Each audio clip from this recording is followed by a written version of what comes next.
had enough of this palaver. Let's get the show on the road.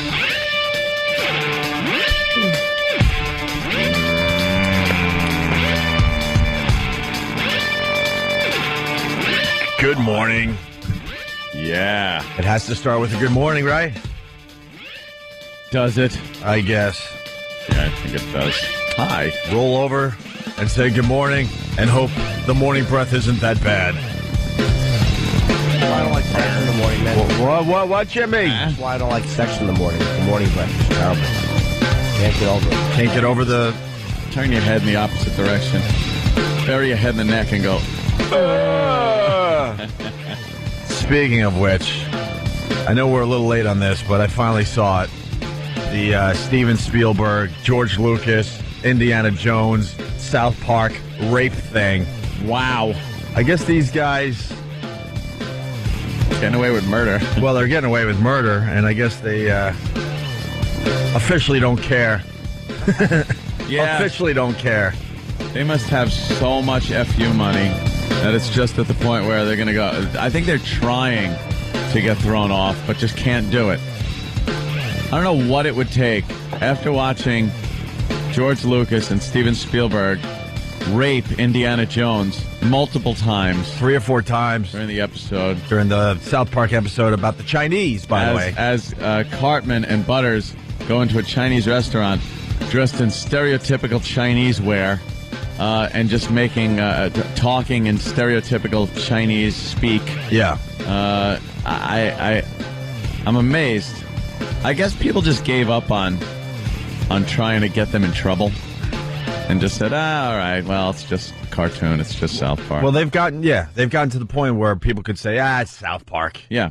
But they're doing horrific things. And we think they should be able to do horrific things. I was laughing my ass off. And they were trying to rally the troops with this whole Indiana Jones rape episode. And it kind of started like, there were some rumbles last week, and then it kind of, or what? When was the episode? It ran, I believe it ran on Yom Kippur. Last Wednesday? Yeah, last Wednesday there was a big stink about that. Yeah, so there was... What's the big deal? Well, they were upset that these two Jewish icons were raping their character, Indiana Jones. The religion had nothing to do with it. But it was on a holy day. No, who cares? Who cares about that? That's the part of him they were concentrating on. Yeah, exactly. If you want to bring the religion into everything, so what? Every day, if you look, I bet every day is some kind of holy day in some stupid religion. All right, let's find out what today's holy day is. What's today's holy day? Is it the Catholics, Christian, Jews, the Muslims, Buddhists? What is today's holy day? Yeah, we'll find out. Start Googling. Because parking is suspended.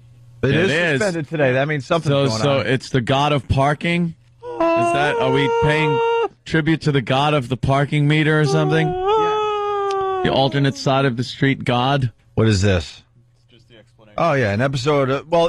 There were some rumblings late last week. Rumble. It's died down already. An episode of controversial cartoon series South Park has sparked outrage after depicting Hollywood director Steven Spielberg in a rape scene with Harrison Ford.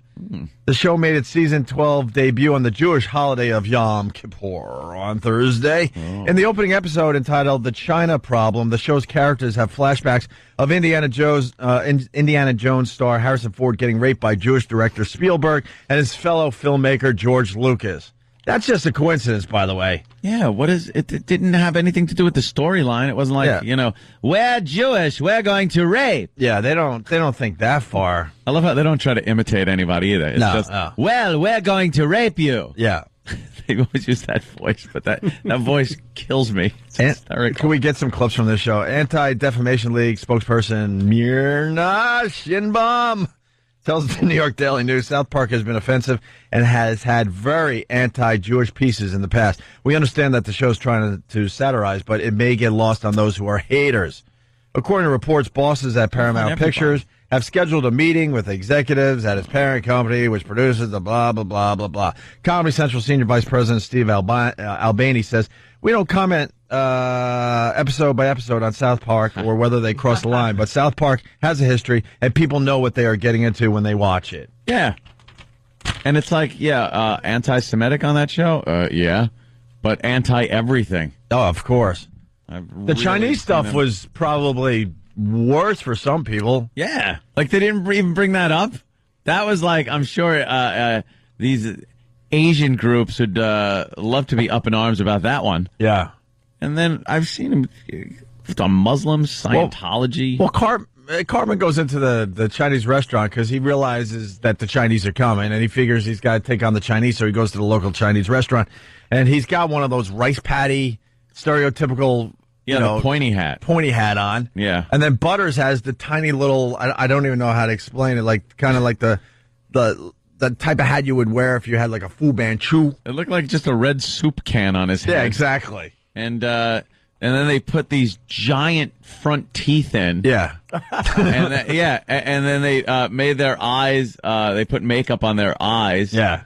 And then they were just speaking in that stereotypical Chinese speak that every kid has done in every schoolyard forever and ever that we, for some reason, can't do here. We have the worst lawyers in entertainment. Just describing this episode of South Park could get us fired. That's how they work down there in Washington, these dopes. Apparently they think that their idea of handling a case is grabbing their ankles and going, okay, do what you will. Yeah. Go ahead. Yeah. All right. Suck. Yeah, you know what happened to Harrison Ford? That's what our lawyers do to take care of the special interest groups. Okay, I'll bend over and take it.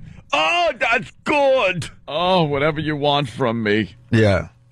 Because if we did any of that stuff in that South Park episode of the Asian stuff, we'd be fired. Yeah. And I think, aren't we one big happy family? Words hurt. Does CBS still own Comedy Central? Well, Viacom. I mean, Viacom, whatever, sort of. And we've spun off. Cousins. Yeah. Yeah, we spun. We're a spin-off episode. Yeah. We're a spin-off show from Viacom now. Unbelievable, but Viacom. The episode is hilarious. They're doing all the famous rape scenes. I don't know the first one. The second one was the first one was the one with Jodie Foster on the pinball. No. There was one before that. There was? Yeah. Looking for Mr. Goodbar was the pinball machine. Was it? No, the accused. That was the accused? That was the accused. Before that, Looking for Mr. Goodbar. Go back before and the watch. pinball, you're saying? Yeah, the pinball episode is almost a perfect copy of the Looking for Mr. Goodbar with Diane Don't Keaton. Google. I'm telling you, man. I think it's the accused. I remember man. Looking for Mr. Goodbar, and that was... she took it on the pinball machine. I'm going to go with the accused. I know the accused. Wasn't the accused a pool table? No, it's a pinball machine. But this pinball machine predates that one. He's spiraling out of control live on the air. I'm sticking to my guns here. Okay. This pinball machine predates your pinball. Danny, prove him wrong, please. There were three famous rape scenes they reenacted. Definitely Deliverance. Deliverance was, for sure. I say The Accused was the second one, and the first one looked familiar, but I can't think of the movie. Was it outdoors or in? Outdoors. I Spit on Your Grave. That was a good one. That was a brutal rape scene. You guys see that one? Let's say hi to Tony in Cleveland as we get that up there. Tony, what's going on? Hey, boys, what's happening? Hey. You know what? Today's holy shit. Cleveland won a game. No, brother. Yeah, and holy crap, your line didn't make it on the air. Tony, you chose to talk to about a third of the audience today. Yes. So my ears are not garbage cans. Yeah. No, the Browns beat the Giants. Yes. Hate Big Blue. Big Cleveland Browns fan, are you? Well, no, I'm not a Big Blue fan. No. No, and the Browns did kick the Giants' ass last night in Monday Night Football, 35-14. Yes. Yeah. You know what I'm a fan of? Huh? That goddamn treat Stupid brought in. I've had two of them. Yeah. We'll get to that in a second. That's a little tease. We'll get into the treats in a minute. Yes, Travis. I have your rape answer. Huh? I have your rape scene answer. Oh, good. All right. The Accused. Yeah. Clockwork Orange. Oh. Deliverance. That's why. But how do you know But I've never seen Clockwork Orange. How do we know it's the accused and not Looking for Mr. Goodbar? Because you're the only one that thinks it's Mr. Goodbar. See that Has one. anyone seen Looking for Mr. Goodbar? You know, the stock market went through the roof yesterday, except for one person's stock. Stunt Brain stock has gone down, my friend. Oh, boy. I don't recall a rape scene in there except like at the end when she gets killed by, what's his name? There is a scene atop a pinball machine. Yeah, but this one in South Park was so obviously the accused because I think they even in the accused doesn't like Very good, Logan. a glass of beer fall on the floor and everything, right? Yeah. Yeah, That's as she's getting Yeah, and people are pounded. egging her on, Yeah. egging them on. I think in Looking for Mr. Goodbar, isn't it consensual? Like, I think everything she does is consensual because she's a whore. She's Everything like a teacher until in the the end? daytime. Well, at the end, when Tom Berenger stabs her to death. Yeah. I wow, don't think that's that's right. That I don't was think that's great. the truth. Yeah. She banged Sergeant Barnes. Yeah, Barnes. Scott from Hot Pog writes. Jewish. Scott from Hot Pog writes, after watching that horrible fourth Indiana Jones, I feel like my wallet got raped. Well, I think that's what they were going for in South Park, right? That they were just raping the franchise. the franchise. Because near the end of the episode, they have is George Lucas raping a stormtrooper. Stormtrooper in his house. Let's say hi to Jose in Washington Heights. Squeal like a pig, boy. Squeal. Dude, Deliverance, totally. That episode was on point, man. What the hell was the refrigerator scene? What was that? It really made no sense. And then aliens at the end? Yeah. Well, Garbage, they man. try to get Garbage. something going with this episode, but it's already calmed down. All the outrage. What about the shooting a guy in the dick? Yeah, that was pretty funny too. But You just don't shoot a guy in the dick, man. You don't. well, now we're just all talking in code here, aren't we? They're so good at it. Yeah. Thank you, Jose. That's two dumps in the first 10 minutes of the show. You sound like we're underwater. Yeah, Dave in Boston. How are you, Dave? I'm outstanding. How you guys doing? Well, what's up with your Red Sox, man? They're dying. They're dying. They lost 9-1, my friend.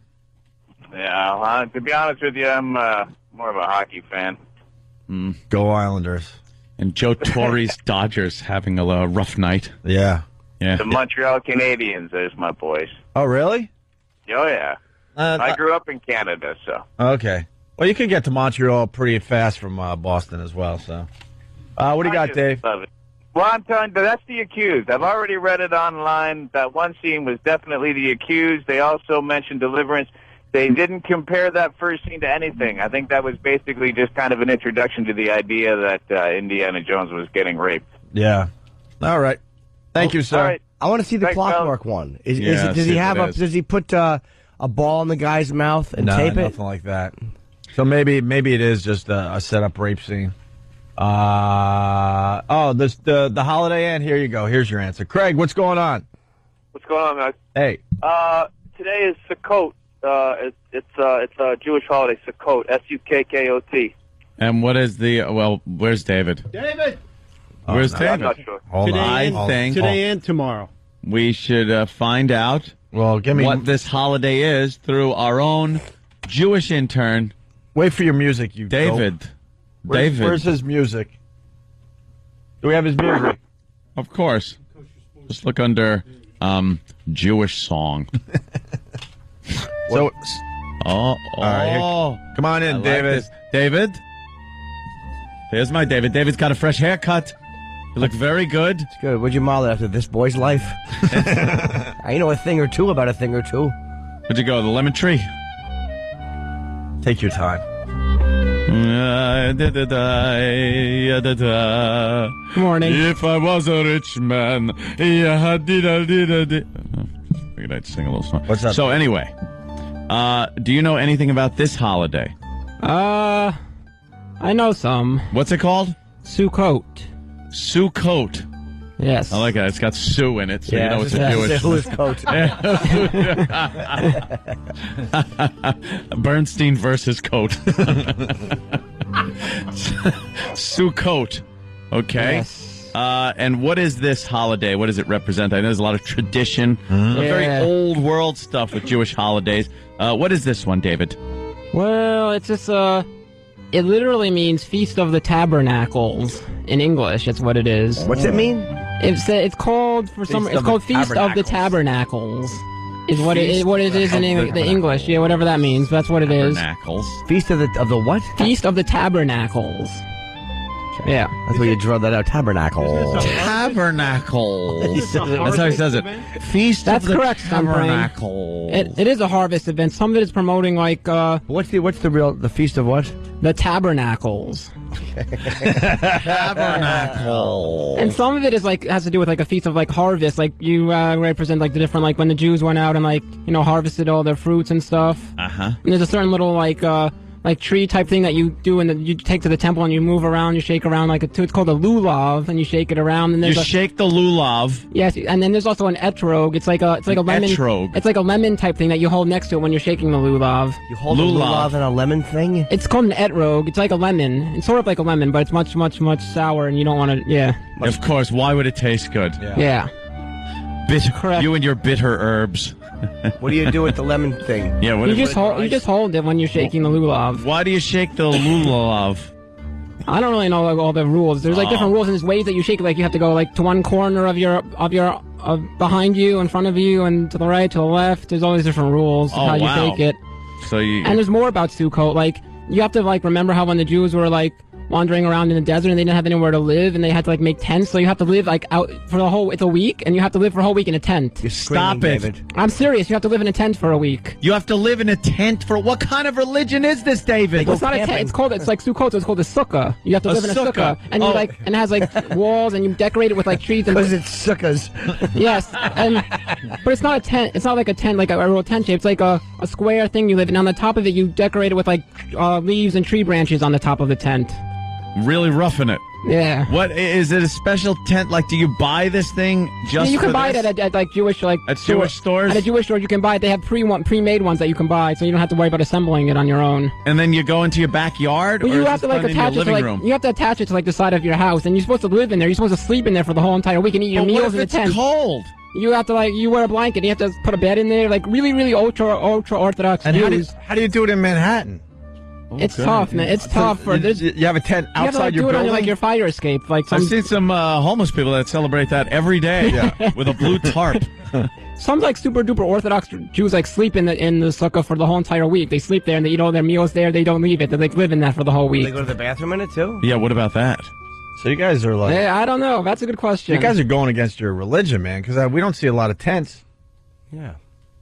They're around. It's kind of hard to do do the tent on, Yeah, on but an you know- apartment building. Yeah. But Some Jews like put the tent on their fire escape. But just because it's hard, you still got to do it, or whatever happens to you guys Yeah. when you die is not Yeah. going to happen. Religion ain't easy. Right. Yeah. You can't just decide that this is one we're not going to do anymore. God doesn't look at that stuff or whatever you pray to, the Jehovah's or whatever you No, said he's not last like, week. he lives Yeah. in the city, I'll cut him some slack. Right, yeah. Yeah. You better get your tents and get to the parks. Get your tent. Yeah. A tent. The And hell, this man. and this represents being lost, like, or just wandering the desert. It And has something to do with like remembering how like a lot of the Jews like lived out in the fields, and when they did the harvest and they wandered around, they they didn't have fight anywhere for to their go. meals. Yeah, so they lived Right in back so when they were living to outside, they lived in like a tent type thing. So they have to remember that. So you eat your meals there, you live in it, you sleep in it. Your religion's has a lot of I'm not worthy It's stuff. a lot Yeah. of just I'm let not me worthy. suffer and feel bad and just Right. oh wow. Have some fun. Lighten up, Jewish people. Do you have a fun holiday? I know I said like that, and you said Hanukkah, but I'm Hanukkah is pretty much like the only it. fun holiday. There's Passover. It's not fun at all because on Passover, No. Passover you can't eat any bread or grain. no, you eat unleavened bread. You eat matzah. Yeah, that's not and, fun. And bitter herbs. Correct. Bitter herb. What, because, wrong with you guys? Because it's got to remind you of the bitterness, the bitterness and the tears that were and streaming the down. tears. The tears, yeah. Oh my God! As this bad spirit passed over your door because you put the lamb's blood on it. Yeah. Correct. Yeah, and that was to keep the boogeyman away, so he wouldn't take your firstborn. Right. Firstborn, Well, male, I think, right? Was it the Yeah. guy? Yeah. we got yeah. a tent city happening here in the city. Andy in Queens, what do you got? Hey, good morning, boys. Good morning. Shalom, David. Shalom. Shalom. Yeah, when you drive down Bedford Avenue through Williamsburg there, the Orthodox area, they have those tents built out of tarps and 2x4s on every back patio of the apartments, the high-rises and everything, the projects. They just have the tents built right on the patios outside out of blue tarp and 2x4s. Well, how about that? Wow. Who knew? We learned something new today. We always do. And we'll forget it by tomorrow. With David. Yeah. I'll remind you tomorrow. The holiday's the whole week. It's the whole week? Yes. And you can... The whole week, Anthony. And you can go, you could go to work and everything. You just gotta... Yeah, you can go to work. Yeah. And it's no sundown thing where you gotta be home by sundown kind of a thing? No. No, this time you just have to live in a tent. You live in Last a week tent. was sundown stuff. This week is live in a tent. Live in a tent and shaking a lulav and etrog when you're in the temple. Is there ever not a Jewish holiday? There's always a Jewish holiday. It seems like there's always something for the Jews to have to do. There's one day like later on when was the destruction of the Holy Temple and you have to fast for the whole day just to commemorate the destruction of the Holy Temple one Right. day. That's a fast. They make up rules of when you have to fast and stuff. Wow. You know, instead of all this fasting, you guys could have built another temple. Yeah. Why just sit there and go, oh, the destruction of the temple, let's not eat. Pick up How a about hammer. You eat a big meal, you get some energy, and start swinging a hammer. That's good. That's a good Why point. not? Yeah. Jeez. We can solve your problems that this religion has. Wow, David. All right, David. It's a short one today. Thank Yep. you. Yeah, Thank you. So thank you. It's called Sukkot. Sukkot, correct. Sukkot. Or Feast of the Tabernacles. Someone is saying Ocean Tabernacle. Parkway has a ton of tents today. That's a highway. No, the Ocean Parkway in Brooklyn. Oh, all right, Joe. What do you got? Joe. Yeah, Joe. Joe in Brooklyn. Yeah, go, Joe. Yeah, they're all over in Brooklyn. Yeah. You Yeah, guys gotta I used to see live Jews, around they there. run the whole country, Anthony. What are we going to do? We. Like he's in the, hey, what are we going to do? Like, I have the plan. All right, so if you see tents out there, that's what's going on. That's what's going on. Now you know. You know something? I think this is good. You think? It educates everybody to other people's religions, and you're not sitting there going, what the hell is that? Like, I would be driving through Brooklyn or something and look and go, what the hell is going on? Yeah. Is everyone renovating their patio or something? Or, well, but now you look and go, okay, it's Sukkot. All right. And those are sukkahs. Let's see how Correct. many. You got to shake the thing in the lemon. Let's see how many days we go in a row with another religious holiday. Yeah. Today is Sukkot. And tomorrow. And tomorrow. That's the whole week. Well, the whole week. So The then week we got to of start Sukkot. worrying about next week, what Yeah. religious holiday it is. David, is that all it's called, is Sukkot? Yes. What's another name for it? Oh, Feast of the Tabernacles. Knuckles. Tabernacles. On Feast the of the- special endeavor. Feast of the Tabernacle. Tabernacle. I don't know what a tabernacle is, but that's what it's called. It's a course or something. All right, we do have to take a break. I want Yes. to hang out with David. Thank you, David. I think Oh, David, is you're that welcome. one right there? That'd be Is a that a fun picture guy. of a... Boy, That's it a- looks like the wind comes right in that thing. That's one of your tents? That's it. Even when you make a tent, you got to suffer. If it rains, you get wet. Yeah. It's How like about a roof on it's your supposed to be like tent? a happy thing, the tent, and you decorate it with all these like decorations, and like you put like pieces of fruit all around it, and you decorate it, make it look It nice. brings bugs and How about flies. waterproof? It certainly does. And the homeless. What's wrong with you guys? And you put like leaves and branches on the top of it. Yeah. Ew, huh? Why don't you just put a tarp on the top so you Yeah. keep dry? So you don't get wet. And how many of you guys are sneaking inside at night because you can't deal Yeah. with the tent? Oy vey, I need something out of the fridge. No, but as is the Jewish religion, there's all these rules. So there's rules of like how much space you're supposed to have on the top of the tent. There's only supposed to be enough space so at night you can see like the stars above you. If you can see like too much from the top, then there's too much space. You have to only have a certain amount of space on the top. And then what Wow. happens? What happens when you die if there was too much of that Said going your on? sukkah was too big, Yeah. idiot. Now you Yeah, there's certain rules. Like now you there's got dimensions problems. of how much the sukkah is. There's dimensions. Yeah, How- 40 cubits. Yeah, cubits, something like that. Yeah. you know, if I was you, I would just like blow all this off and have a hell of a life because you're not going to be Yeah. perfect with this religion. And when you go and see whoever after you die, they're gonna show you all the crap you did wrong. I never knew like God had a building code. Right, Does he send right. an inspector out and He does. your sukkah's too big. We're gonna fine you. It does. There's rules. There is Yeah. rules. Yeah, that's just a little trellis sukkah there. All right. Well, you know something, David.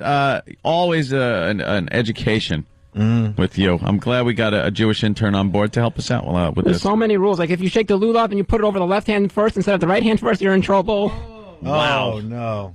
I don't even know how you'd fix that. Yeah. Yeah, well, just burn. All right, David, we have to take a break. Yep. Thank you, David. Thank you. Scram. Yeah. Opie and Hit Anthony. the bricks. Hey, good morning to everybody. It's the Opie and Anthony Show. Hi. Our front page has Maureen McCormick on it. It certainly does. You might know her as Marcia Brady from the Brady Bunch. Marsha. Of course. But quite the different image of Marcia Brady coming out, I'd say. It's ruining my whole image of her. Although, she looked pretty good up until, let me think, about 12 years ago. When we saw her at the Comedy Store, she wasn't looking that bad. She was, that was about 95, I think. The high limit, but not looking too bad. She's now 52 years old, another tell-all book. And zoinks. And honestly, not much in here. What do you mean? Well, she did the coke. Not much. That's huge for Marcia Brady. She did the coke. Trading sex for drugs isn't much. What does that mean? That means nah. And then she gets a little cocaine. No. Yeah. She had her own money. That's a stretch. She didn't have her own money. What do you think? They paid those little kids money back then? They didn't give them crap. I think she was sharing an 8-ball with someone. That was Sherwood Schwartz. Sherwood Schwartz got all the Brady money in his sukkah, sitting in his sukkah counting his Brady money as Marcia's friggin' giving hummers. Yeah. I think what happened was they were sharing an 8-ball. Yeah. Somebody else bought the 8-ball. They shared, and then they had sex. No. Hence the sex for drugs angle. I just picture her shaking, going, I will do, what do you want? On a corner somewhere? I will fuck your man. What? I bet you she was, it's probably a guy she would bang at the parties or whatever, the guy who had the coke. It probably wasn't said, hey, for $50 worth, give me this. It was probably like, hey, you want a party? Okay, come in. And that was the understanding, though, is that she'd give it up if she wanted to get high. You think? Yeah. She got a book out, so I guess we can get to the bottom of it eventually. They make it sound like she's on a street corner somewhere going, look, I just picture need the it drugs. the other way. I don't know. I guess it's hotter to think that she's like doing all sorts of crazy stuff for drugs. But it's the same. I mean, it is kind of like prostituting herself in a way, but it probably was never said, hey, how much? It was probably like she knew she had to have sex with the guy when he came over with the drugs. Yeah. Which I love. I got your cocaine, you little whore. Oh, look, it's Davy Jones with some cocaine. Oh, girl, look what you've done to me and my pants. Mr. Phillips comes over. He's got some. After she's done, she's like, oh, my tush. Yeah. I got some heroin, Marcia. I'll be right out. Sam's got it hidden in the sausage links. Everyone's getting into the act. Now we know why she was hit by that football, just covering up a nose that was falling apart from cocaine. Yeah. Oh, my nose! It's like I'm walking on sunshine. Yes. It's a sunshine day every day. Yeah, it sure is for Marcia Brady. Isn't that horrible? And then there was something else that she hung out with Michael Jackson. Michael Jackson and Sammy Davis Jr. Oof. Oh, she's probably wrecked. Oh, Marcia. No, not from Michael Jackson, but I bet Sammy Davis Jr. was probably just packing one. Oh, please, he could put an eye out. Oh, put his own eye out. Yeah. Oh, just imagine that one. Oh, America's sweetheart just being ravaged by that one-eyed. That one-eyed singer. One-eyed Jewish guy. Yeah, there you go. He was a singer lover. Just trying to think of some of the Brady Bunch episodes now. I knew you couldn't help being black there, but what made you go Jew? Remember that Archie Bunker? Famous episode. What made you go Jew? Goddamn Archie Bunker. Oh, he rules. What did he say? Something about there was a guy with the glasses or something. Oh yeah, would you like some coffee with your? Would you like some sugar with your eye? Oh no! It was because they were saying don't. He's like, don't say anything about his eye there. And they're like, all right, don't worry about it. So he comes up with the first thing he goes, he gets offered a cup of coffee. He goes, would you like some sugar with your eye? No, the guy. It was one of Mike Stivick's friends. And Archie was complaining about the guy, and I think he said, that the guy was what did he say? That guy's a queer, and Mike's like, why does everybody with glasses have to be with a queer? And he goes, no, a guy with glasses has 4 eyes. A guy who's a fag is a queer. It was some brilliantly worded. When Mike walked in with that, like the man bag, and back in the 70s, men, never had that. Even now, when you see Voss walk in, I cringe. But he walks in, and Archie, of course, just goes, "Oh, place there. That's gorgeous." Could just never do that. Oh my God, never do that in this day and age. And he was the opposite in real life, right? Wasn't he like a liberal guy? hardcore liberal? Yep. But he played it the other way on TV. Son died of a drug overdose, actually. He's like he's hell bent on he went after the drug dealer. Yeah. Horrible ending to his son's life. But Maureen McCormick with the tell-all book, and then they had this thing in Newsday today, a bunch of revelations of all the cast members of the Brady Bunch. Is it a cursed show? And it's 9 people. One guy, yes. He had a hell of a revelation, but the rest of them is just basic stuff that happens while you live a life. And they're trying to make it look like they all were just out of control. It's cursed. Maureen McCormick battled drug abuse and depression. Florence Henderson, the mom, was treated for depression in the 80s. This is like just living your life. This crap will happen to you. Yeah. Barry Williams revealed he once dated co-star Henderson. That was nothing. What's the big deal there? Eve Plum had a romantic involvement with co-star Christopher Knight, who was Peter. They were little kids. What the hell are they doing? But they're putting this together like this is like some crazy stuff that happened to everybody. Yeah. Ann B. Davis joined a religious community in the 70s. Peter says he was caught kissing, Jan. Mr. Brady. Well, that's the only one that's like crazy, and the rest of these are just whatever. It happens to you when you live a life. He was kissing Eve Plum. Cindy has denied rumors that she starred in an adult film. Mr. Brady had 2 plums on the bridge of his nose.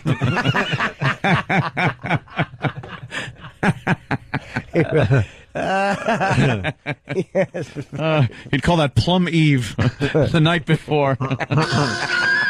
Oops. What's that creeping in there, Mr. Brady? The tiki. Yes. Old Vincent Price was standing in a big... I blew it. So did he. Thank you. Good recovery. Little donkeys walking down into his hiney. How do I cure this, Mr. Hanalei? Well, there's a cocktail you could get for a lot of money. Ask Magic Johnson. That thing that got Greg in trouble, you better grind that up and drink it. Mr. Hanalei. Mr. Hanalei stunk. Oh, he was the worst. I despise Mr. Hanalei. Mr. Brady, the homosexuality and dying of the AIDS. And then you got Bobby Brady arrested for DWI in 1997. But they put it all together like, look how crazy these people were. They were wild. Wow. The Brady kid's always trying to write a book and make it sound all crazy. Like that whole Greg Brady dating his mom thing in the show. Yeah. Dating Carol Brady. Yeah. It was nothing. Like it was, they actually just, as a goof, Florence Henderson went, all right. And they went out like to dinner. And I think there was a little like kiss, but nothing, wasn't any deep tonguing. Or deep, anything else-ing. Well, it turns out that Greg was a big cuckold. So they brought in Bubba Smith. And he was the bull. Of course he was. And Greg dressed in his Hey Carol, Hey Mike jacket and had to service the bull. He didn't want to prep the bull. He's Who would? Yeah. He could have called his dad to prep the bull. Let's go to Bill in Jersey. Bill. Hey, what's up, boys? Hey, Bill. I was wondering how Marsha Brady was doing all that cocaine with her broken nose. Yes. It's like I'm walking on sunshine. So that's... Hey, you guys. Oh, my nose! That's why she was so upset. She had some lines to do. Well, all I hear all day long at school is how great Marsha is. I bet. How wonderful Marsha did that. Marsha. Yeah. Imagine being at a party in L.A. in 1975 and she's like bobbing up for coke. Wow. She's falling out of her bra. She I would leans want over a to do lot lines. of coke. I would just want to have a lot of coke with me. I would just have it in a bag. Just to do that. Hey, Marsha. I don't care what your real name is. I'll call you Marsha. Oh, here comes your TV dad. Let's hit him in the ribs. pull xylophone ribs, Dad. Why would anyone, when the man looks thin, say, let's hit him in the ribs to hear that sound? Because it's like a xylophone. Yeah, we get it, and it's a good laugh, too. She wouldn't go for that. No. Of course she wouldn't. She'd be appalled. He's sick. He's very sick. Why would he allow that to happen? He's the same thing as pull Jenny your shirt Gump. up so I can play your rib. Jenny Gump. I didn't know that video is actually, we could watch that. Ringo Starr saying some crazy stuff today. Paul, what's going on? Hey there, Paul. Nothing. Jimmy had a great line that got absolutely nothing. Oh, no. Yeah. Even you guys were talking about Marsha Brady hanging out with Michael Jackson and Sammy Davis Jr., he called her a singer lover. Oh, yeah, we heard that. That was good. That was real good. Damn it, I missed that. Yeah. Thank you. Ringo Starr, we're going to try to get the video. He's telling his fans to just stop sending him fan mail. Really? And autograph requests. I guess he went online.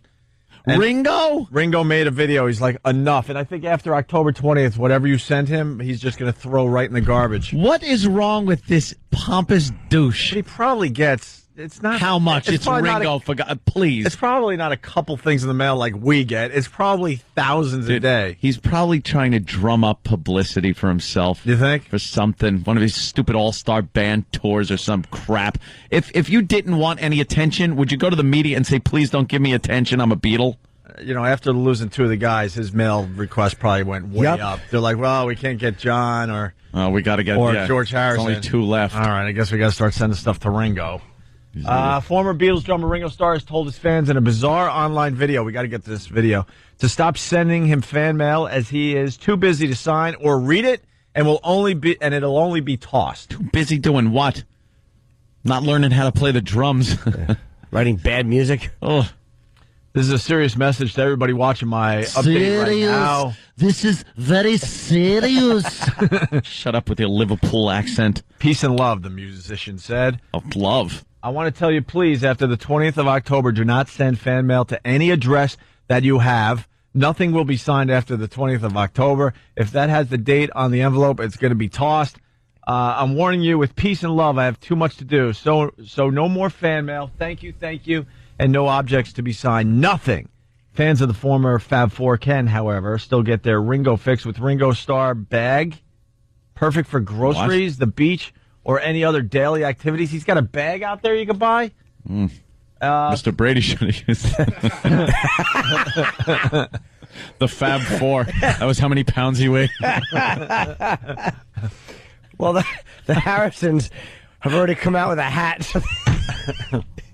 The Harrison hat? Yeah, they combine with Jell-O brand pudding pops. Jesus. And you eat it right out of the hat. Yeah. You just bring the hat out over your mouth, eat it, and cry.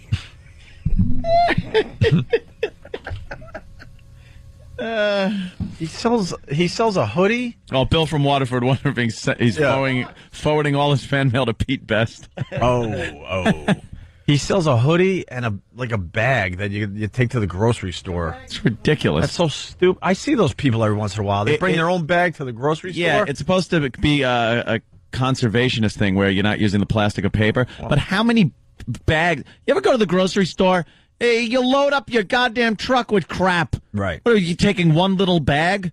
This whole bag. What is this, with a baguette and some fruit coming out of the top? I laugh at those people. There's Mr. Brady again. It's one person with their own bag. A faggot.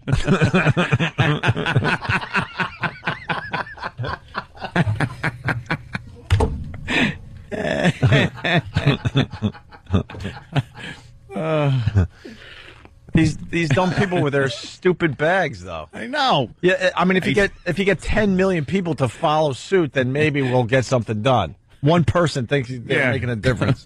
I haven't slept now. I'm in such a silly mood. That really is funny. What does the hoodie say that he sells? It just says Ringo on it. For how much? $54.90. Whose is that? That's the Ringo hoodie. A Ringo hoodie? Why doesn't our own Sam have that one? No, he's always into the hip hoodies. Yeah, So but that's real hip. That's not a. He's more of a hip hop hoodie guy, though. Yeah.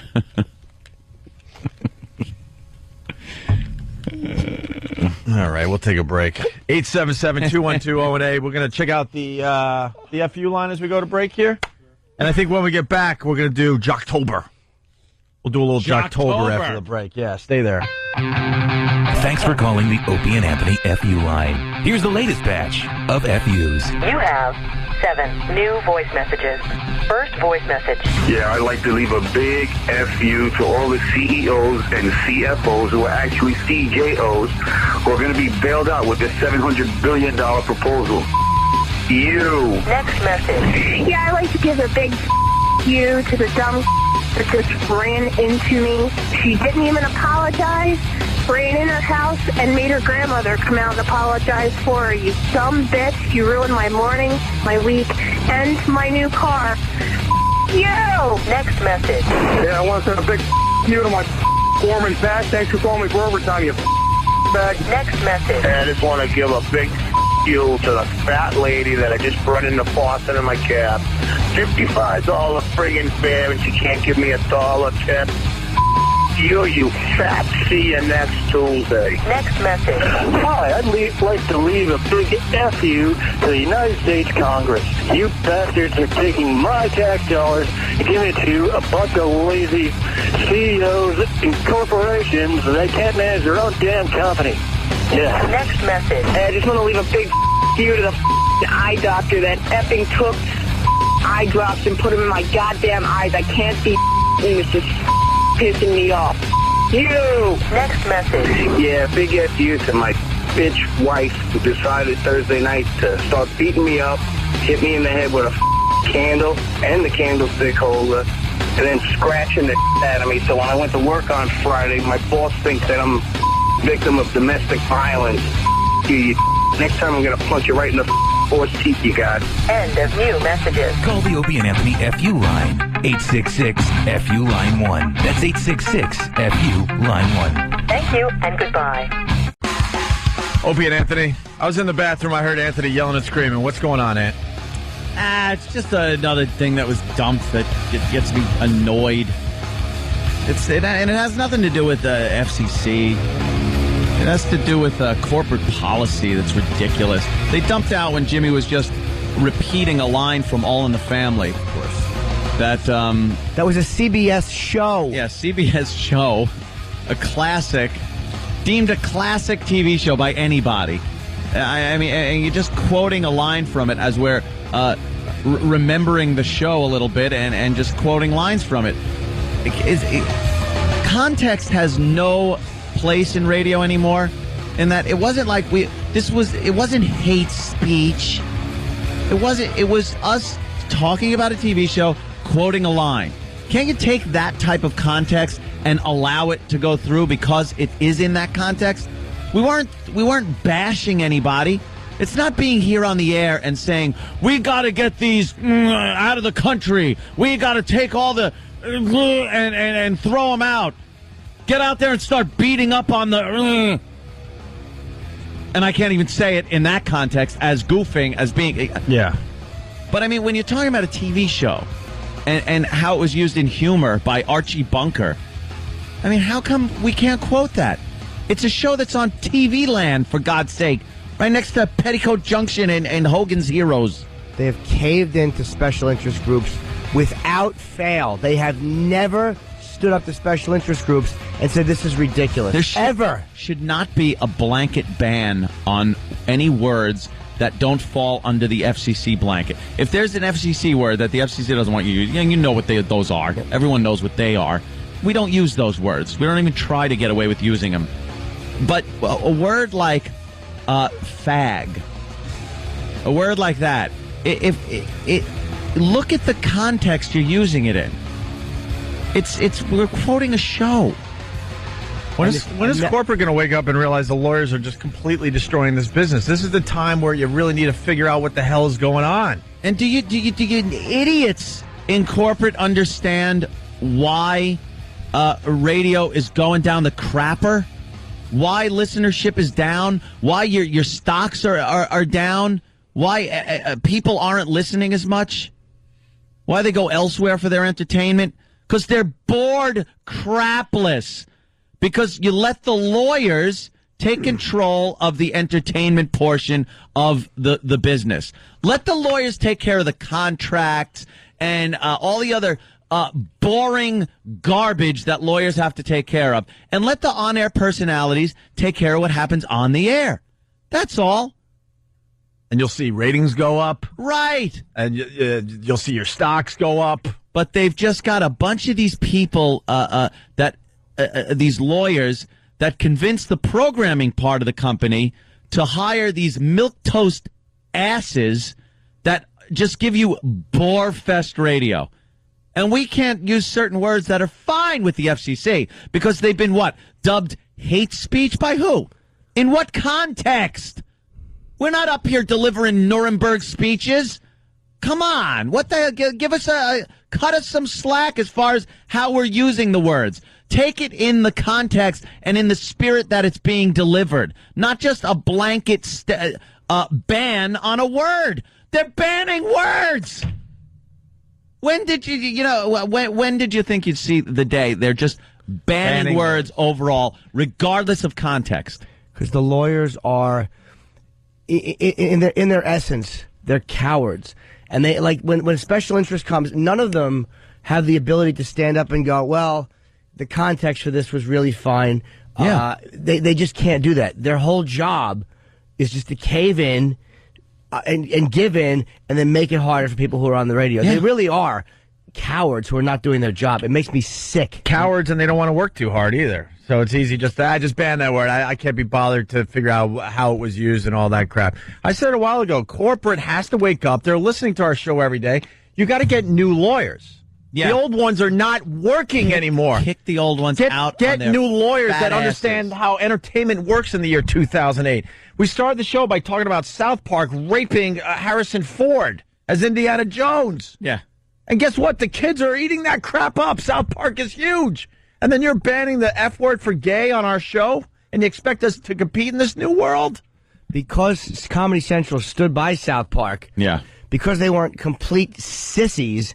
And they, with very rare exception, I mean, they always, 95% of the time, they stood behind the talent of South Park, and it survived everything. Every attack. Boy. It survived. Those boycotts really worked when they threatened to boycott South Park. Boy, those boycotts work wonders, don't they? They don't. You cave in the second somebody writes you a letter, corporate, and they look at your goddamn financial sheets and go, why isn't radio selling as much these days? Where are the ratings for a lot of the stations? Where's this? You know where it is? Ask your stupid effing lawyers. Ask them where it is. Because they're the ones in charge of the entertainment now. Let a couple of lawyers just sit down and do a show. See how funny that is. When are they going to be held responsible? When are they going to point the fingers at the lawyers and go, you know what, you guys got to go? You cut back too much is what you did, stupid lawyers. That's what you did. You cut back on what anyone can do on the air, and it's affected the product.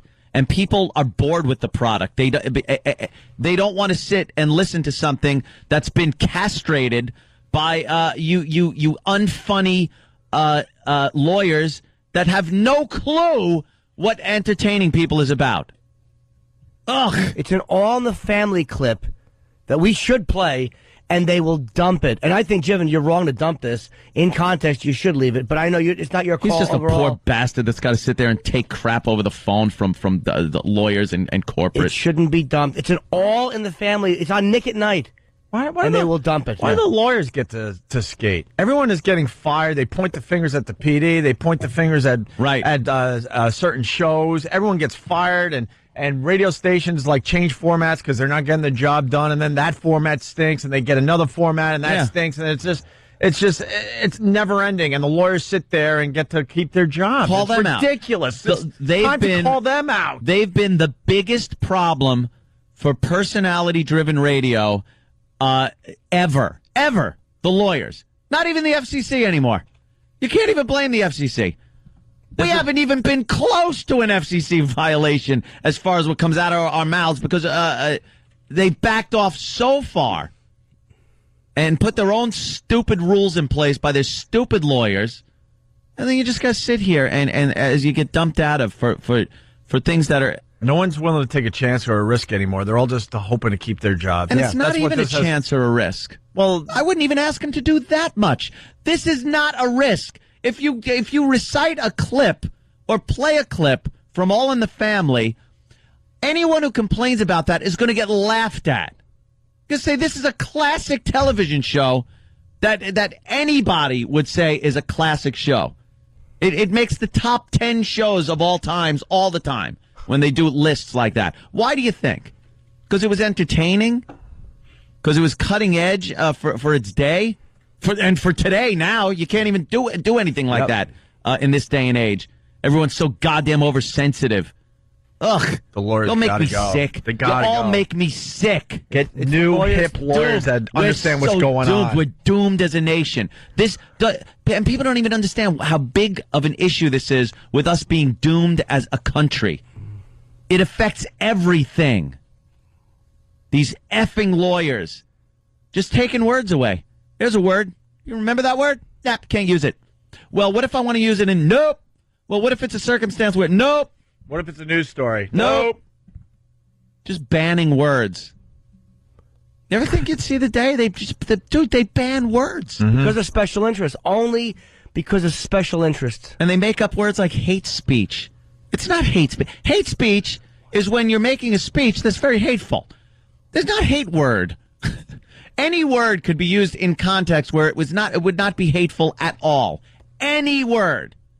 If you string them together and start, inciting and speaking ill of certain people and things like that, then I might give you that one. But when words are just used to instantly just cut them out because you dub that hate speech, one word, it's not even hate. Lunatics. That words hurt, which we laughed at. Words hurt. We laughed at the pamphlet. They Well, gave that us. was the contribution the lawyers gave us to try to help the product.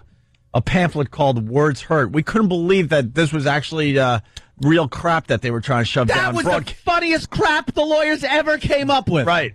That's comedy, lawyers. Keep doing stuff like that. You know, we got in trouble because we were making fun of their dumb Nick DiPaolo pamphlet. got in trouble for reading it on the air too. This Words Hurt thing was the most ridiculous thing I've ever seen from a lawyer. They in want it my all done life. behind the scenes. They don't ever want to come out and go, yeah, we're the fruity little Yale graduates that came up with this because we don't know how to talk to a special interest group and go, this is what they do. It's not hateful. They don't want to do their jobs. They don't want to do their jobs, so they do preemptive strikes Words 4 miles away from where the line is. Words hurt. You know what?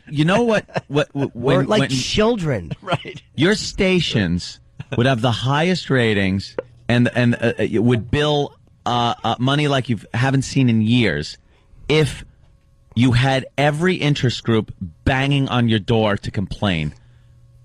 Everything. Homosexuals, Asians, blacks, Italians, disenfranchised poor whites. Everyone should just be there banging on the door of your station to complain. You should look at that and just go, cha-ching.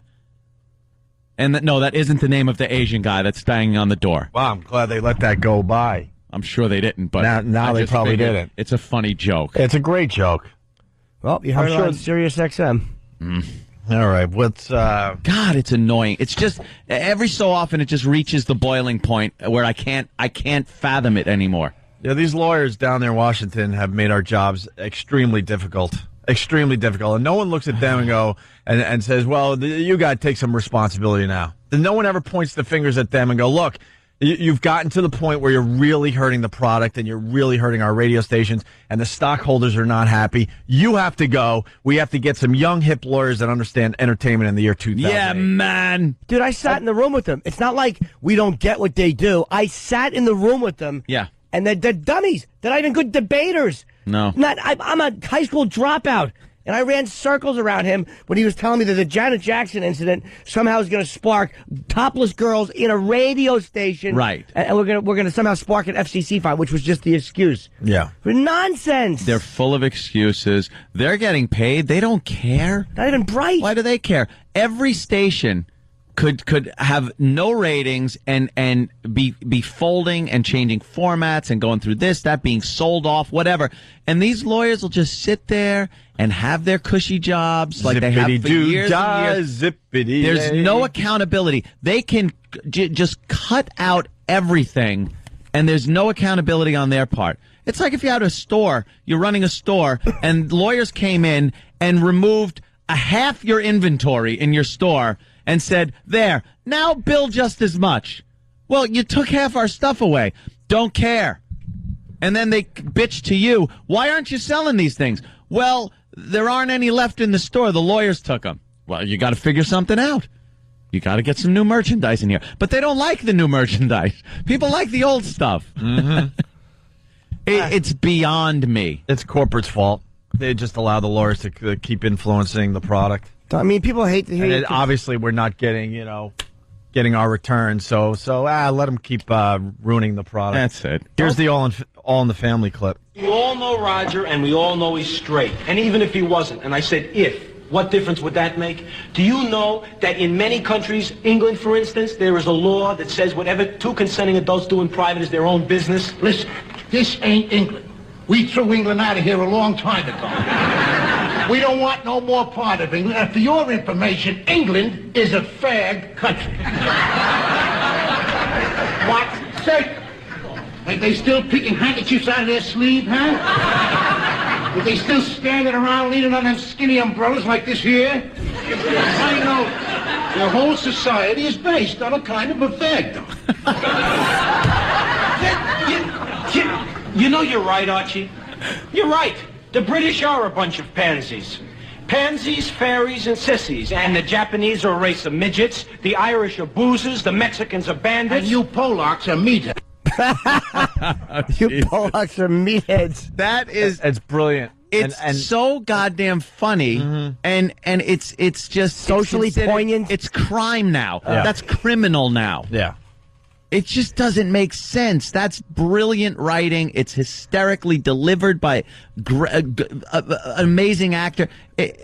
Unbelievable. Written, by the way, to you dummies, by a flaming liberal, Norman Lear. Yeah. The joke was on the guy who's the racist. Right. Or the bigot was the idiot. No one understands that point either anymore. It doesn't matter how it's delivered. Like, that was delivered by Archie Bunker. Yeah, the joke is on him. You look and go, all right, look at this idiot. How ridiculous it all It's sounds. so ridiculous. And it's hysterical. But we've lost that. That is gone from our nation now. We should play the other clip. Yeah, we will. Let's say hi to Tony in Jersey. Tony! What's up, Tony? Hey, man. Hey, so I'm a business intelligence analyst for various companies in America, and what Anthony said before is right, is that this does not just affect the radio industry or the airtime. It affects every product that's going on within America. Because companies do not want to take risks anymore and promote their product or do things that will get product, advancement. They're always looking about being defensive and not being sued. But when is a boycott, dude, let me ask you, when is a boycott, really, when if people said, I'm not going to drink Bud, or I'm not going to use Fab, or I'm not going to, wear Dr. Scholl's, because they advertise on a show. Those things never work. Doesn't work. It worked in Selma in a bus boycott where it was justified. And it just, no one cares that much. There's a small group of people that make a lot of noise that give the impression that a lot of people care to idiots. And the truth of the matter is, majority of the people just get up, they go to work, take care of their family, but they don't care. They're not going to boycott. You like Coca-Cola, you're going to drink it. You like McDonald's, you're going to eat it. You're not going to boycott because some idiot got offended by something and told you, don't buy this. It doesn't. Don't cave into these morons. Can we name one boycott that worked in recent times? One boycott. No. I've been racking my brain trying to think of one for Just years. one. And it doesn't work. And if the lawyers were doing their jobs after the Janet Jackson thing was settled, they should have went to us and said, okay, you guys can now have naked women back in the studio. Yeah. Yeah. The threat is over in their eyes. Well, and the whole thing was, as they're defending the Janet Jackson thing to try not to pay the fine, they're saying things like we're saying right now. These scummy lawyers are in a court or wherever they argue their case before the FCC. Probably in a men's room through a glory hole.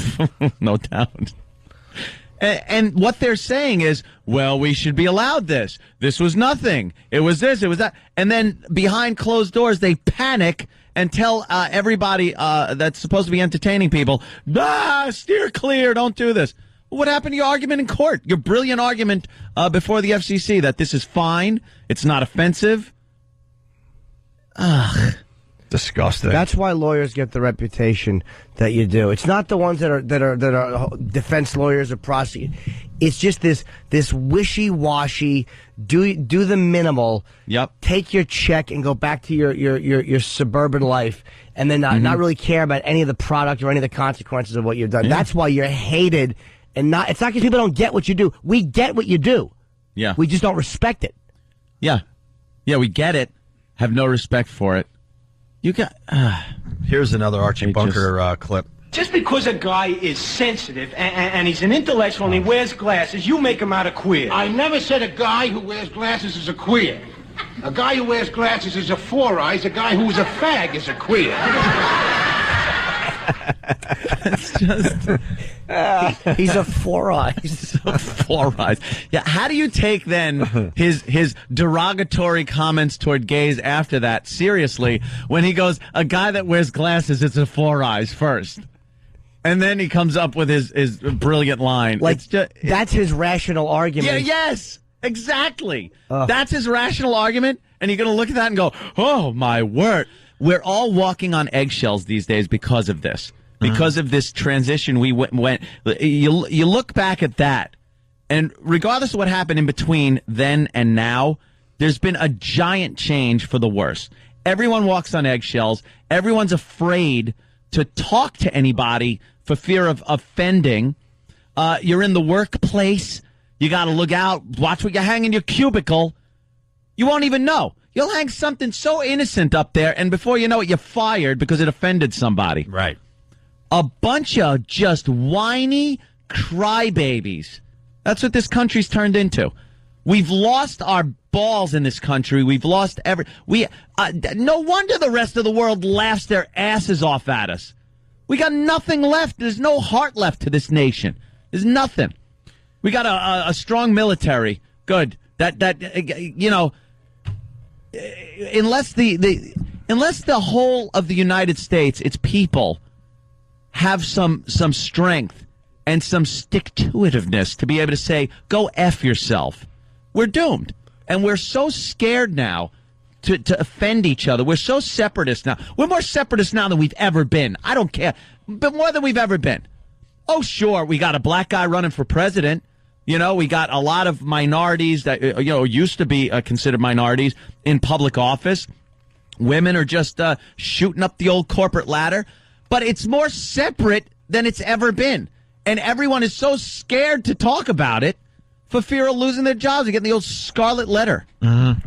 Oh, what's sad, too, is All in the Family would not be on TV. Nope. Oh, please. No way. Not Today. even close. Not even on HBO. They were nervous back then, too, about it. Like, they put a warning before it. Yeah, sure. They had concerns, but they weren't such emasculated, because they were from a different generation than the women in ties that are running things now. Yep. And you know who you are. Right. You're little college boys, and you've never said a funny thing in your life. You didn't grow up around funny people. You're just terrified of losing the little nothing that you've built up. Yeah. And they weren't as afraid a bunch of years ago because they came from a different era. Yeah. They came from different humor. I mean, most of those guys came from the Honeymooners, and they came from just different funny stuff. Yeah. But then again, Funny the 60s stuff. kind of sucked, too. Let's be honest, Dick Van Dyke was not a very funny show. No. There was My that favorite transitional Martian. 50s to 60s period. Yeah. It was just like some awful shows. Oh, My Mother the Car. Well, that was a cute little show. Was it? The guy's mother dies and her spirit goes into a Model T that he visits in the garage. How do you hug your mother? Oh, squeeze her headlights, jam it in the old exhaust pipe. They had to change it and take out the UNT. And they said, we got to make it about a vehicle.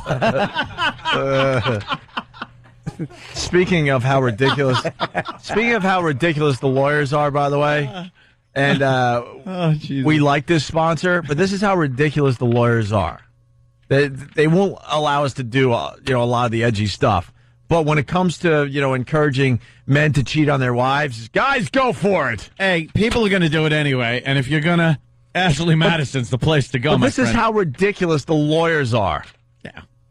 I've seen instances where there have been ridiculous. I've heard a lot of pretty graphic sexual content in ads, but they're the ones paying the money.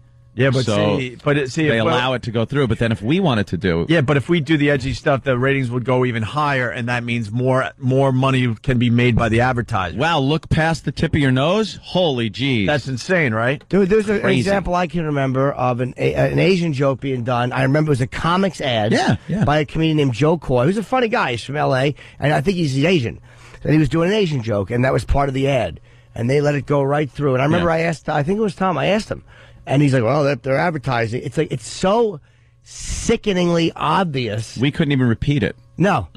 It could have aired, and we couldn't have then repeated it the second after it aired. Right. Ugh. Right. Right.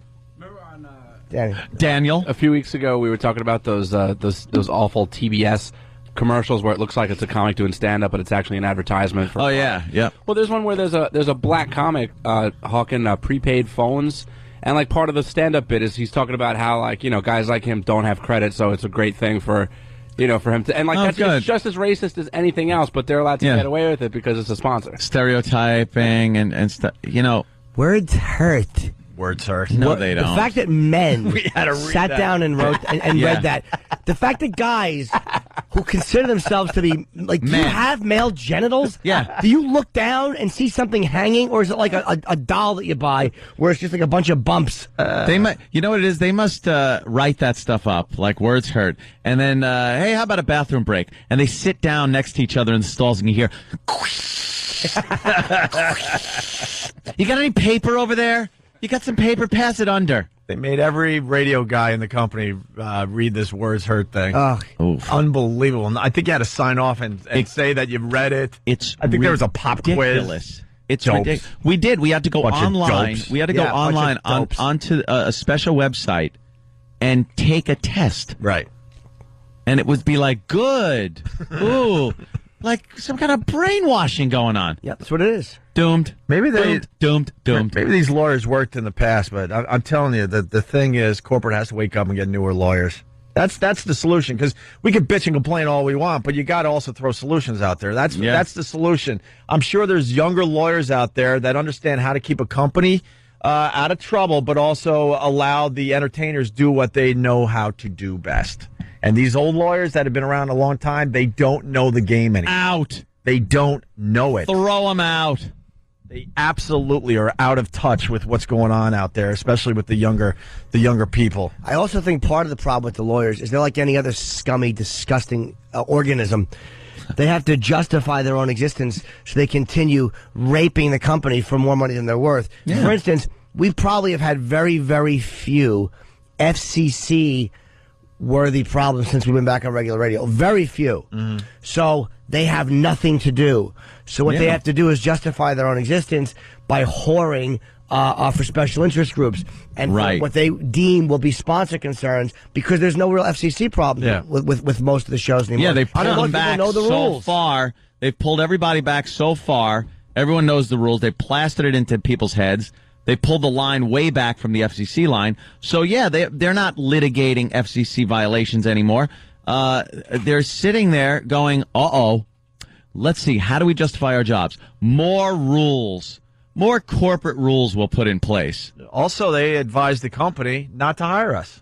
Yeah. I don't think we've ever said that on the air. Did they really? Yeah, when they were looking for a replacement for David Lee Roth, Hollander at the time was like, look, Opie and Anthony, let's go. Let's do this. And the lawyers actually advised the company not to hire us. Why? Because it would be too much work? I'll tell you why. Too much work for you guys? They're the same dummies that probably advised the company to put the show on hiatus. They're the same guys who were like, you know what I mean, who knew it was going, we all know the deal. Right. Scum. Ugh. New lawyers. I've sat with them. Look, it's not like we don't get what you guys do. We really do. I've debated with you. I've watched the way you justify things. Yeah. All right, here's that You're not line. even good at that. I think we got the line here. It's all right. I can say, Mr. Davis, easy, get out of here. Now, Mr. Davis, do you take cream and sugar in your eye?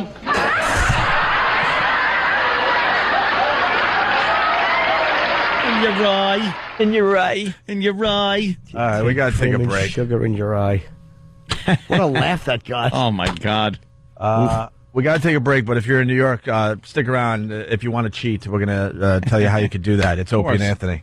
That original is a good movie. Opie and Anthony. Just effing things up as we go along. Whatever.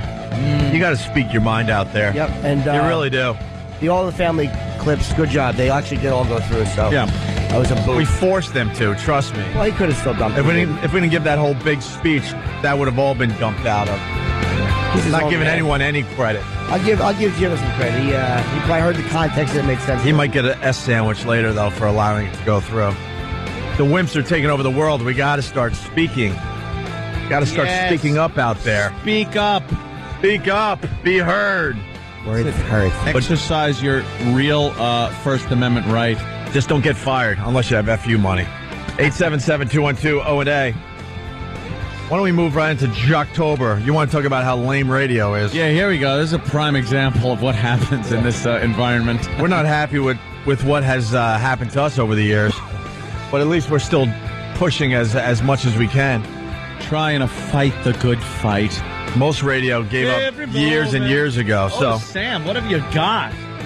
He's got today's Jocktober, everyone. No, he's got a spelt waif like that. Everybody from your friends at the Opie and Anthony Show.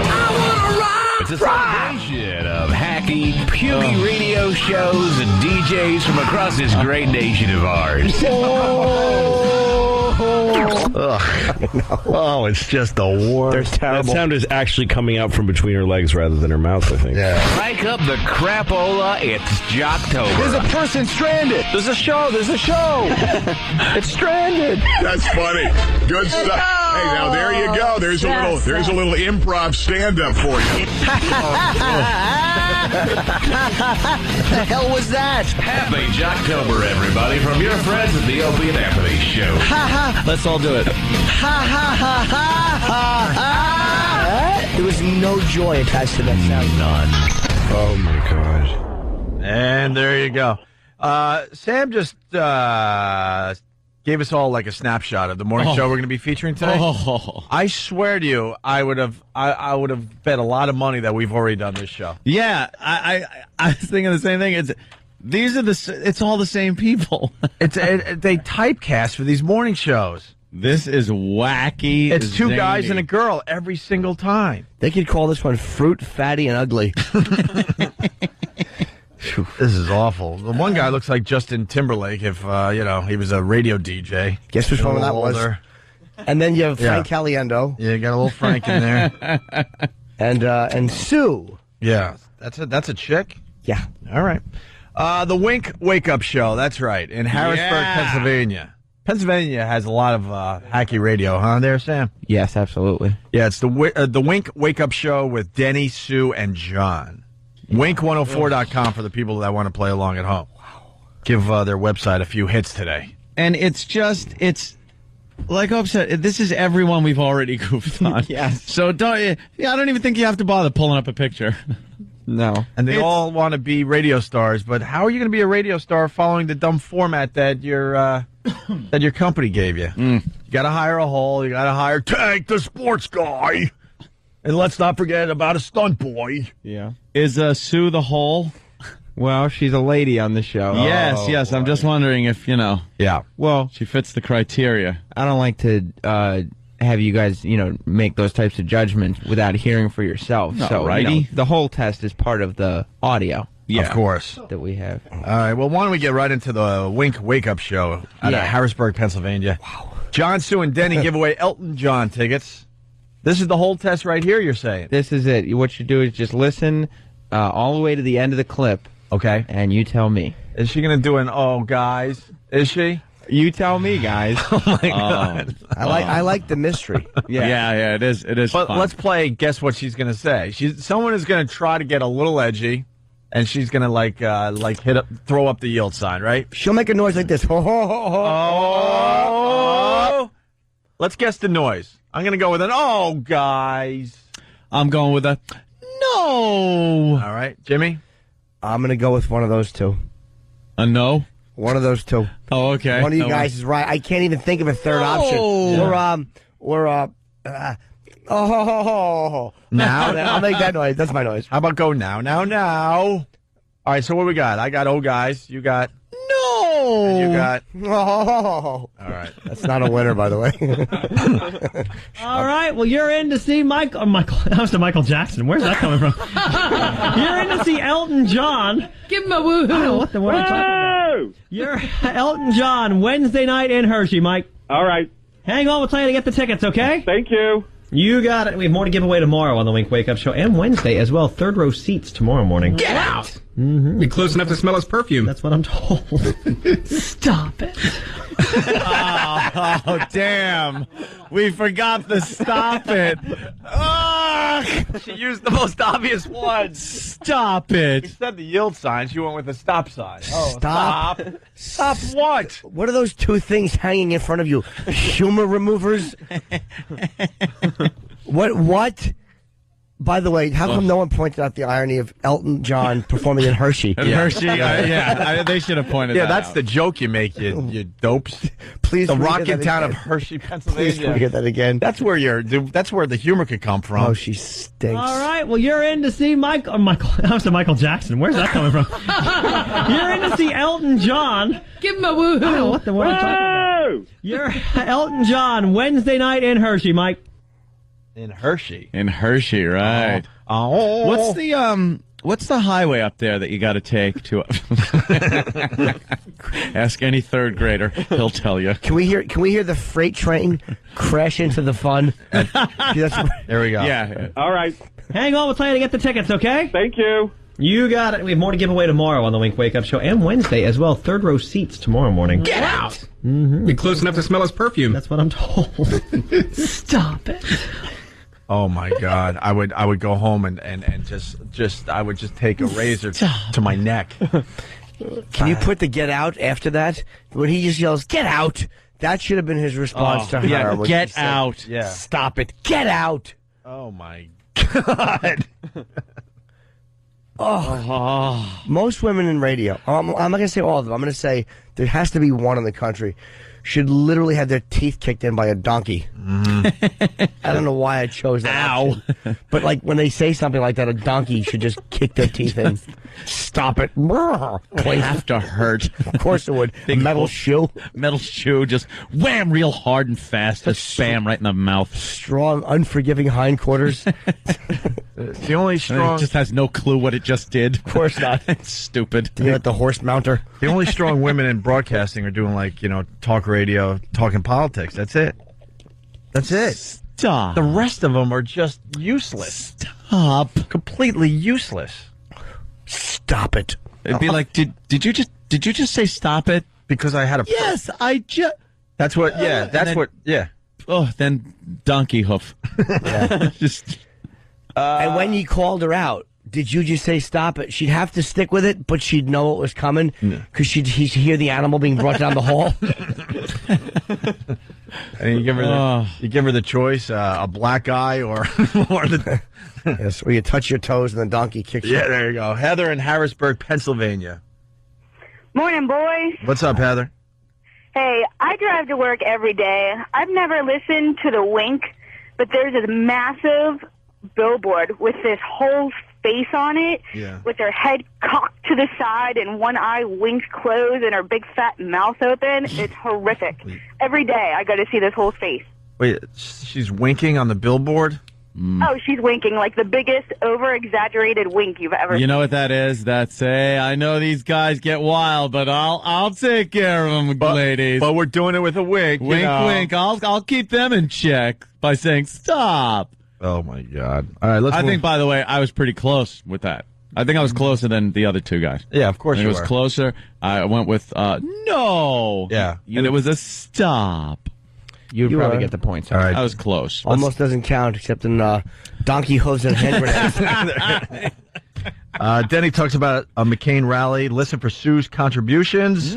This is the Wink Wake Up Show in Harrisburg, Pennsylvania. Our feature for Jocktober for today. They had another rally last week. This clip was on TV and on the internet. Who is the real Barack Obama? Someone screams out, a terrorist. And McCain, his face buckles. His face buckles like, oh, God, that isn't what I wanted to hear. I was watching that rally. I was laughing. And then they're yelling, kill him. You know? I didn't hear that. Yeah, no, wait, where's the story? I have it here. Oh, my gosh. Oh, my God. Oh, my gosh. You know, they ought to change the letter W to ST.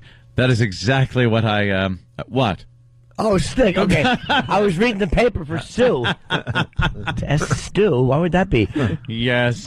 This is truly the Stink Wake Up Show with Denny, Sue, and John. You know you have to do a whole montage for us. Because so far I haven't heard her do anything. No, She's nothing. awful. All right, John. She's awful. Wow. We actually got an honest, real response out of Sam. It's probably the most boring show I've listened to a lot of shows. This is a very, very boring radio show. Yeah. I was going crazy trying to get clips from it that wouldn't just... I bet the lawyers love them. Of course. Oh, yeah. Love this show. They're safe. Yeah. They go out in the community and do all those community things for everybody. Sure, they're just beloved on the billboards. Look, she's winking. I do a little charity here and there, all that crap. Yeah. Bet you the lawyers wear buttons with Sue's face on it because she stops anything that may be trouble. Yes. By saying stop. They love Sue. Instead of stop signs in Harrisburg, it's all just signs of Sue. Yeah, that's what she does. She stops. And they all fun. know that means stop. Everything. Fun. Here we go. John, Sue, and Denny start their Columbus Day bit. They have a Columbus Day bit. Well, yeah, I did this. Yeah, this is from yesterday's show. That's racy. So they were celebrating Columbus Day. We didn't have a Columbus Day bit yesterday. I would have done one for you guys, except I was busy listening to their Columbus Day All bit. right. Let's listen to their Columbus Day bit. Happy Columbus Day, Denny. Shut Happy up, John. Columbus Day, Denny. You guys are being jerks because you know I don't. Shop till you drop, Denny. I don't acknowledge him.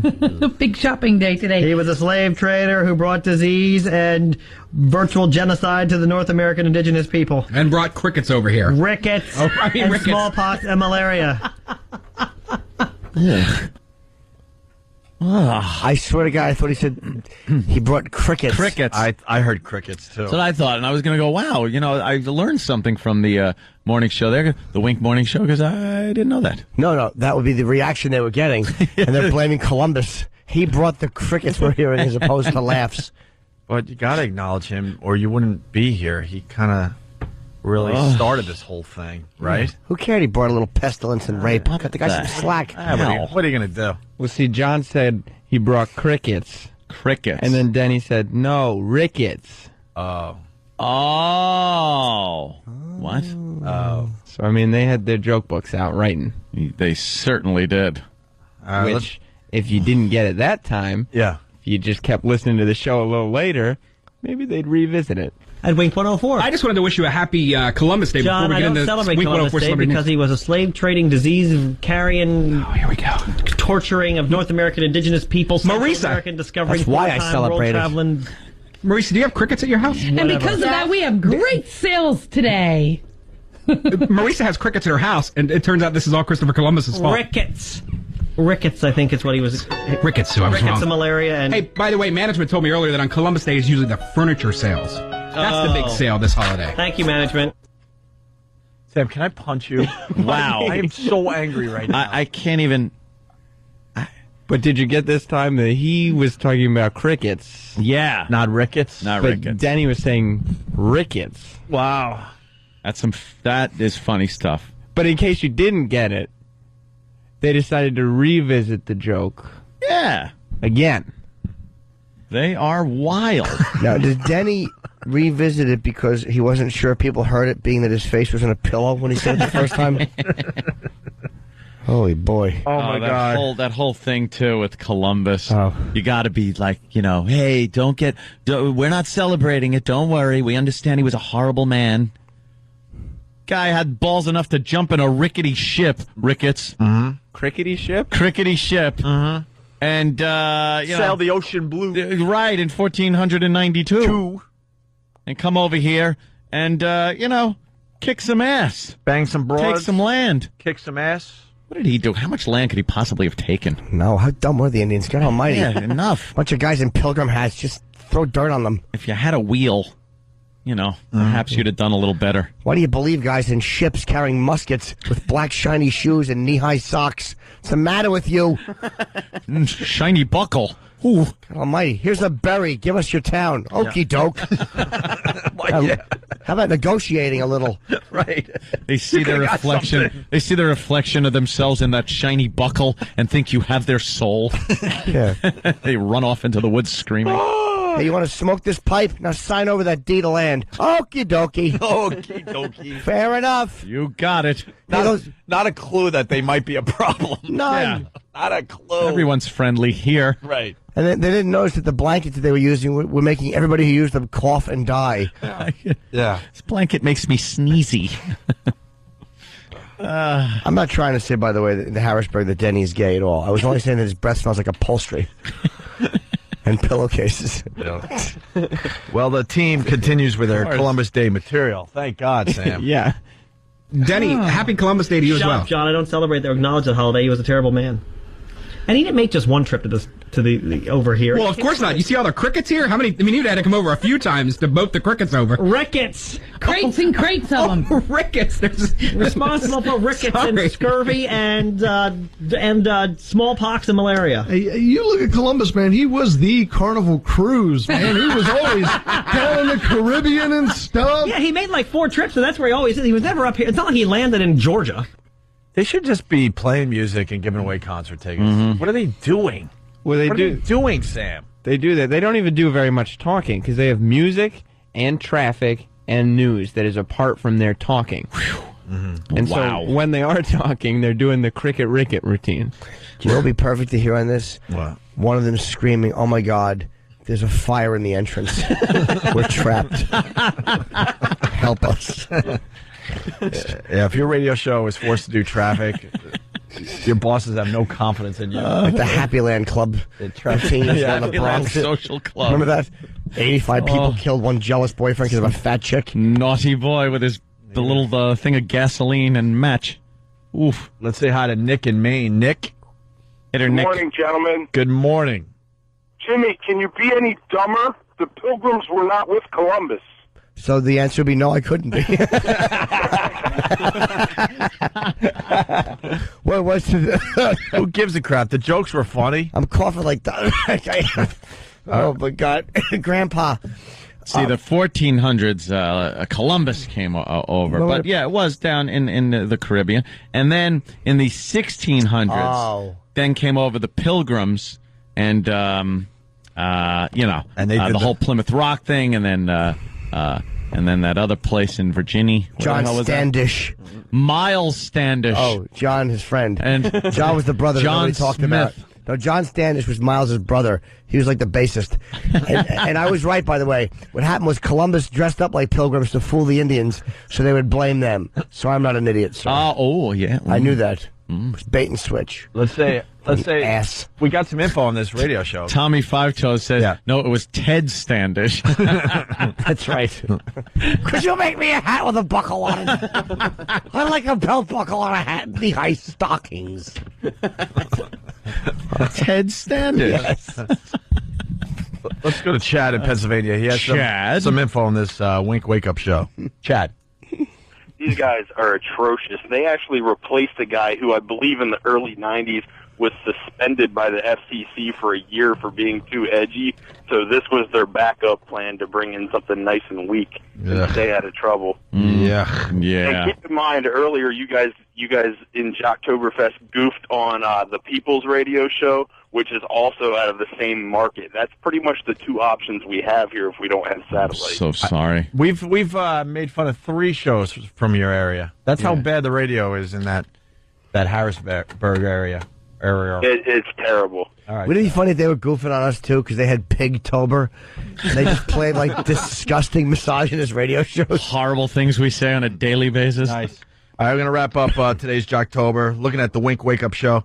They do their Columbus Day bit again, Sam? No, they don't. This is one. Stop it. It's the 4th time. If they say rickets again, stop. I'm committing suicide. Oh, jeez, don't do that, Jimmy. Denny, happy Columbus Day, buddy. Shut up, John. He was a terrible man. I don't celebrate the day. He was a slave trader and brought disease to this country and killed off probably 150,000 Indians. And he didn't discover America. He landed in Cuba. And I believe Leif Erikson was here in the year 1000. And I believe the Native Americans were here when he got here as well. So I just don't. So you're saying we should be celebrating Leif Erikson Day? We should celebrate Leif Erikson Day or celebrate North American Indigenous Person Day. Or even Leif Garrett Day. What's the difference? When's National Indian Day? When's that coming up? They were here first. That's the way it works. Finders keepers. Enough already. Let's get to football. Who is even ready for it? Who's ready for some football? Wait, what? The girl wanted some football, and all I can think of is her standing there, legs shoulder length apart, in the wrong place as somebody does, as a kicker comes and does the kickoff, and then they're like, "Where's the ball?" And she's rolling around, holding her hips, yelling, "Help!" Now I'm going to have to give birth to this thing. Jocktober, the Wink Wake Up Show. Sam, terrific. Yeah. Wow. God, it just made me angry. That one just made me angry. That is. But did you guys get yeah. It's a show with 3 chicks. Denny There's 3 chicks there. does not celebrate Columbus Day. Yeah, Why not? Oh, yeah, why not? Because Columbus brought in crickets. I get it. And he killed people. Yeah. Yeah, the indigenous people. Yeah. I figured Denny would like Columbus. He was probably unclipped. I imagine Denny's one for, he prefers a gentleman with a lot of skin.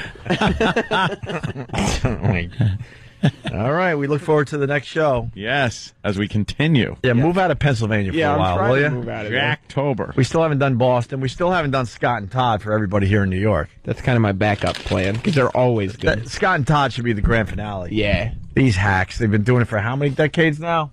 How long have they been at it? 7. 14 years. 14 years boring the hell out of their audience here in New York City. Amazing. Amazing. See what happens if you're like, you're good? They allow you to keep broadcasting year after year after year with mediocrity. Hi, David. David. Hi, David. All right. Let's take a break. I think we got, who we got coming in today? Seth Green? Yeah. Nice. Isn't he with somebody, too? Yeah, Clark Duke. Who the hell's Clark Duke? He's from... Doing a film with him. Yeah, and he's from... But who is he? Clark and Michael Cera's web show, and he's on the ABC family show Greek. Greek's his family show? It's about fraternities in college. And So it was a Craigslist program. Dropping marshmallows? Yes. Teaching you to speak it. Get it? Of course. Get it? Greek lessons given. How much for French lessons? 100. 150 for Greek lessons. Greek lessons. I love that. I don't think I need a lesson. Why would I call a prostitute to learn to speak a foreign language? Yeah, that's silly. I'm all confused. How would that help?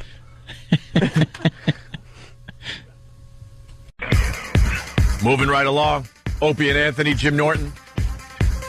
Did you have some of Steve's treats? I did. Steve's chick made some, they looked horrendous. It was, what are they called, Steve? It was a brownie. Corn brownie. It was 5 different good snacks, which looked like they made one awful one.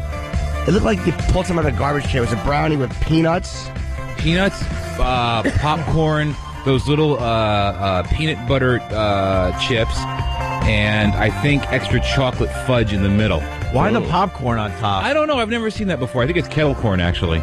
Brownies rule. Kettle corn? I've never seen that before. What's But the difference? I don't know. Brownies rule, but with popcorn on top? Can I say? It was good? I wanted to mock it and throw it at Steve, but I was too busy enjoying it. There you go. I went in for a second helping. attaboy, Jim. It was good. Sometimes you got to treat yourself. That was damn good. And I'm afraid Steve is losing his mind. We all think Steve's going crazy. Yeah. So I was afraid that he poisoned it. I don't know. Let's see how Jim likes the little crushed glass with his impression. It's slow acting. Poison. Just and- being literal. And how do we know It this? is. You're dead. How do we know this Wooly Willy thing? I've Wooly never... Willy? You've never seen Wooly Willy? That's the face, and then it's got like metal dust inside the little plastic case with the little face, and you take a magnet and you pull the metal dust and make facial hair and hair on his head and everything. Yeah. And I guess Danny was. Steve is now freshly shaven. Yes, his head anyway. His head's shaved, but he's still got the.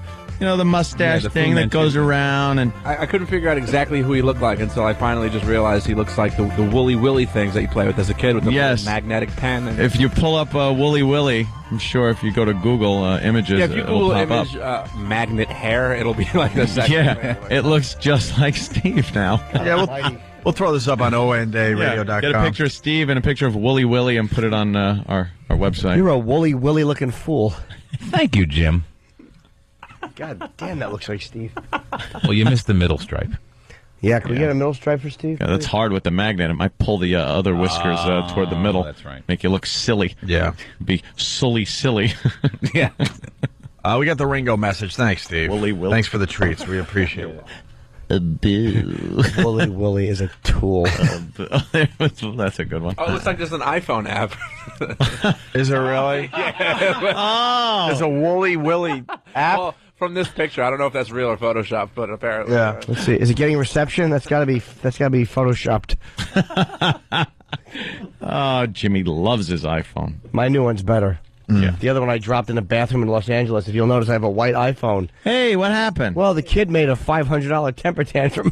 Oh, Jesus. What happened, Christ. Jimmy? You did not. The Yeah. rage hit me. I was in Great. my hotel in Los Angeles, and I realized I don't get good reception in New York. I don't get good reception in Los Angeles. Let's see how this would look skipping across the hotel room floor. And then a funny pattern appeared on it, and I made some kind of a rage noise. And I literally, I spiked it on the marble bathroom floor. And it really shattered wonderfully. Came apart. So I went the next day, and I said, I've had a little accident. There's been an incident with the iPhone. And I need a new one. And they said, okay, that's going to be $500. And I said, no, but the sign says $299. Mm-hmm. And they said, but the other $200 is an AT&T incentive when you get a What? when you get a new The new G. or a new phone contract. Contract. So you see, because I didn't get a new contract, AT&T wouldn't subsidize the other $200. Jesus. So that was a $500. Wow. I still have the phone too. A $500 spike? When are you going to join the dark side and get the BlackBerry? Here's why. It's funny you should It's all say about that. the BlackBerry, man. You're watching the baseball every night. They're promoting the hell out of the BlackBerry. It's not all about the BlackBerry. It's all about the BlackBerry. iPhone. No. That BlackBerry Touch is coming out in December, so I don't want to cancel my contract in case that sucks. But if that BlackBerry Touch is good, I'll be online for that, my friend. my name will be Vinny Verizon. And I'm not. Wow. I'm not a tech guy. People know that, but I'll be online for the new BlackBerry. Can't wait to check it out. Hey, Ringo Starr is our douche of the day. This guy is demanding that his fans stop sending him stuff to sign. Jeez, be appreciative. You know what's going to happen? He's out of touch. It's gonna make people just kill him with mail. Yeah, wouldn't you just now send him? Like, I would never think of sending Ringo any kind of request for an autograph, but now I'm kind of thinking about it. Let's send him. I just want to annoy Ringo. Let's send him 100,000 postcards. Please send me. Yeah. Well, this is an autographed drumstick. Yes. He put this video message out today, thinking this is going to stop people from sending stuff. I think people are going to be annoyed and they're going to send more stuff. This is a serious message. Serious. Yes, message. This is a serious message. Where did he put this out? Just online. Online? Wherever. I don't know. Maybe. Is it like a blog or is it a podcast? I don't know. This is a serious message to everybody watching my update right now. Peace and love. Peace and love. I want to tell you, please, after the 20th of October, do not send fan mail to any address that you have. Nothing will be signed after the 20th of October. If that has a date on the envelope, it's going to be tossed. I'm warning you with peace and love, but I have too much to do. So no more fan mail. Thank you, and no objects to be signed. Nothing. Anyway, peace and love, peace and love. Deal with it. What a douche. You're a multi-millionaire because of your fans. Deal with it. Deal with a bunch of mail. And your music has sucked for 30 years.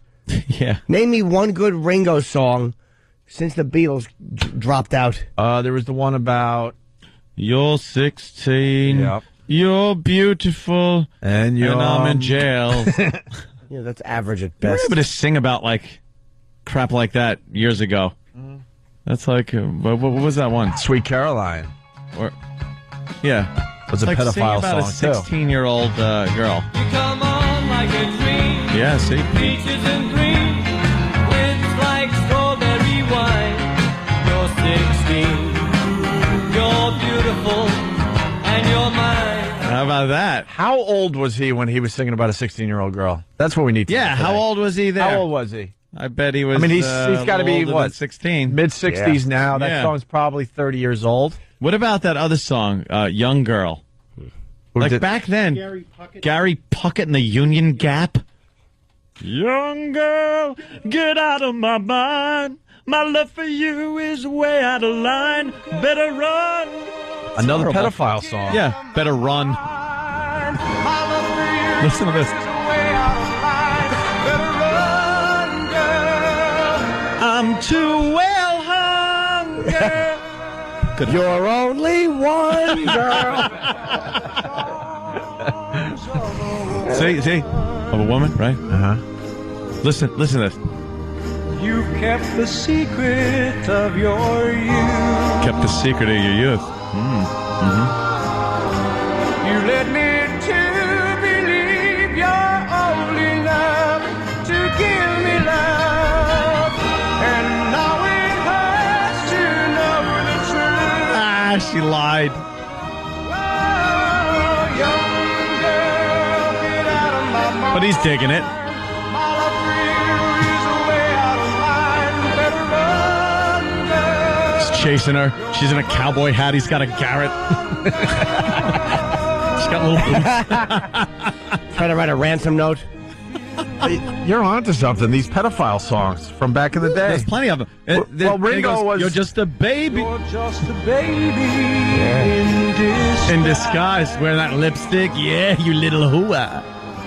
Kiss had one called Christine 16. Yeah. And in it, he's like, I don't usually say things like this to girls your age, but when I saw you coming out of school that day I knew.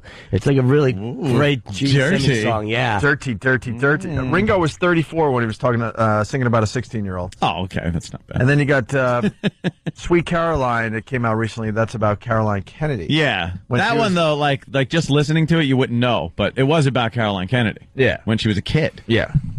But there were other songs that are just like We need a few others. like real creepy. Ugh. So Ringo doesn't want you to send fan mail anymore. Poor Ringo. Probably can't find his phone bill. It's just buried in fan mail. What about "Go Away, Little Girl"? Was that one? Who sang that? Donny Osmond? Yes. Yeah, but he was. I don't know. He was a girl himself. Yeah, maybe he was a kid. That's it. Oof. Another pedophile song. He was a little kid anyway. Yeah, that's what I'm saying. Yeah, whatever. This is what Michael Jackson sang too. Go away, little girl. Yes. Come here, little boy. Thank you to Franco and Oceanside. Yes, Benny Mardones. Play Into the Night. Yeah. Oh yeah. Is that one? She's just 16 years old. Leave her alone. Yes. That's a famous song. Thank heaven for little girls. Yes. Because little girls have. Yeah, we all remember that. the most offensive song contest. That one is a favorite. Remember when we were talking about the lawyers earlier? There's one of many they took away from us. Oh, that was so bad. Oh my! That was probably the most offensive song. We should do that. One of on our the most- side. We should do it again. It's Well, the heinous. problem is they all go with the racist stuff. Yeah. So what? Where are those songs? I know. I don't see why that would be a problem. We It's did billed this- as the most offensive song. We did this bit, the most offensive song ever, and we had listeners like record songs, and wow. There were KKK songs. There were pedophilia songs. Concentration camp songs. It truly, when we said we were doing a most offensive song contest, boy, the listeners stepped up. That was one thing I think every listener could get involved in. Hey, who's on the phones? There's no one on the phones? Look, they're all lit up and none of them are being answered. This is when we need our phones. Oh my Where God. were you, Travis? Oh boy. Well, this Yeah, is you where were we pulling need something, you. all right. Holy smoke. We're kind of stalling to try to get more pedophile songs on, that people remember. Wow. Maureen McCormick, by the way, has obviously had a little face work done. Her head, it looks like a Pez dispenser with a wrinkled neck. Yeah. Good description.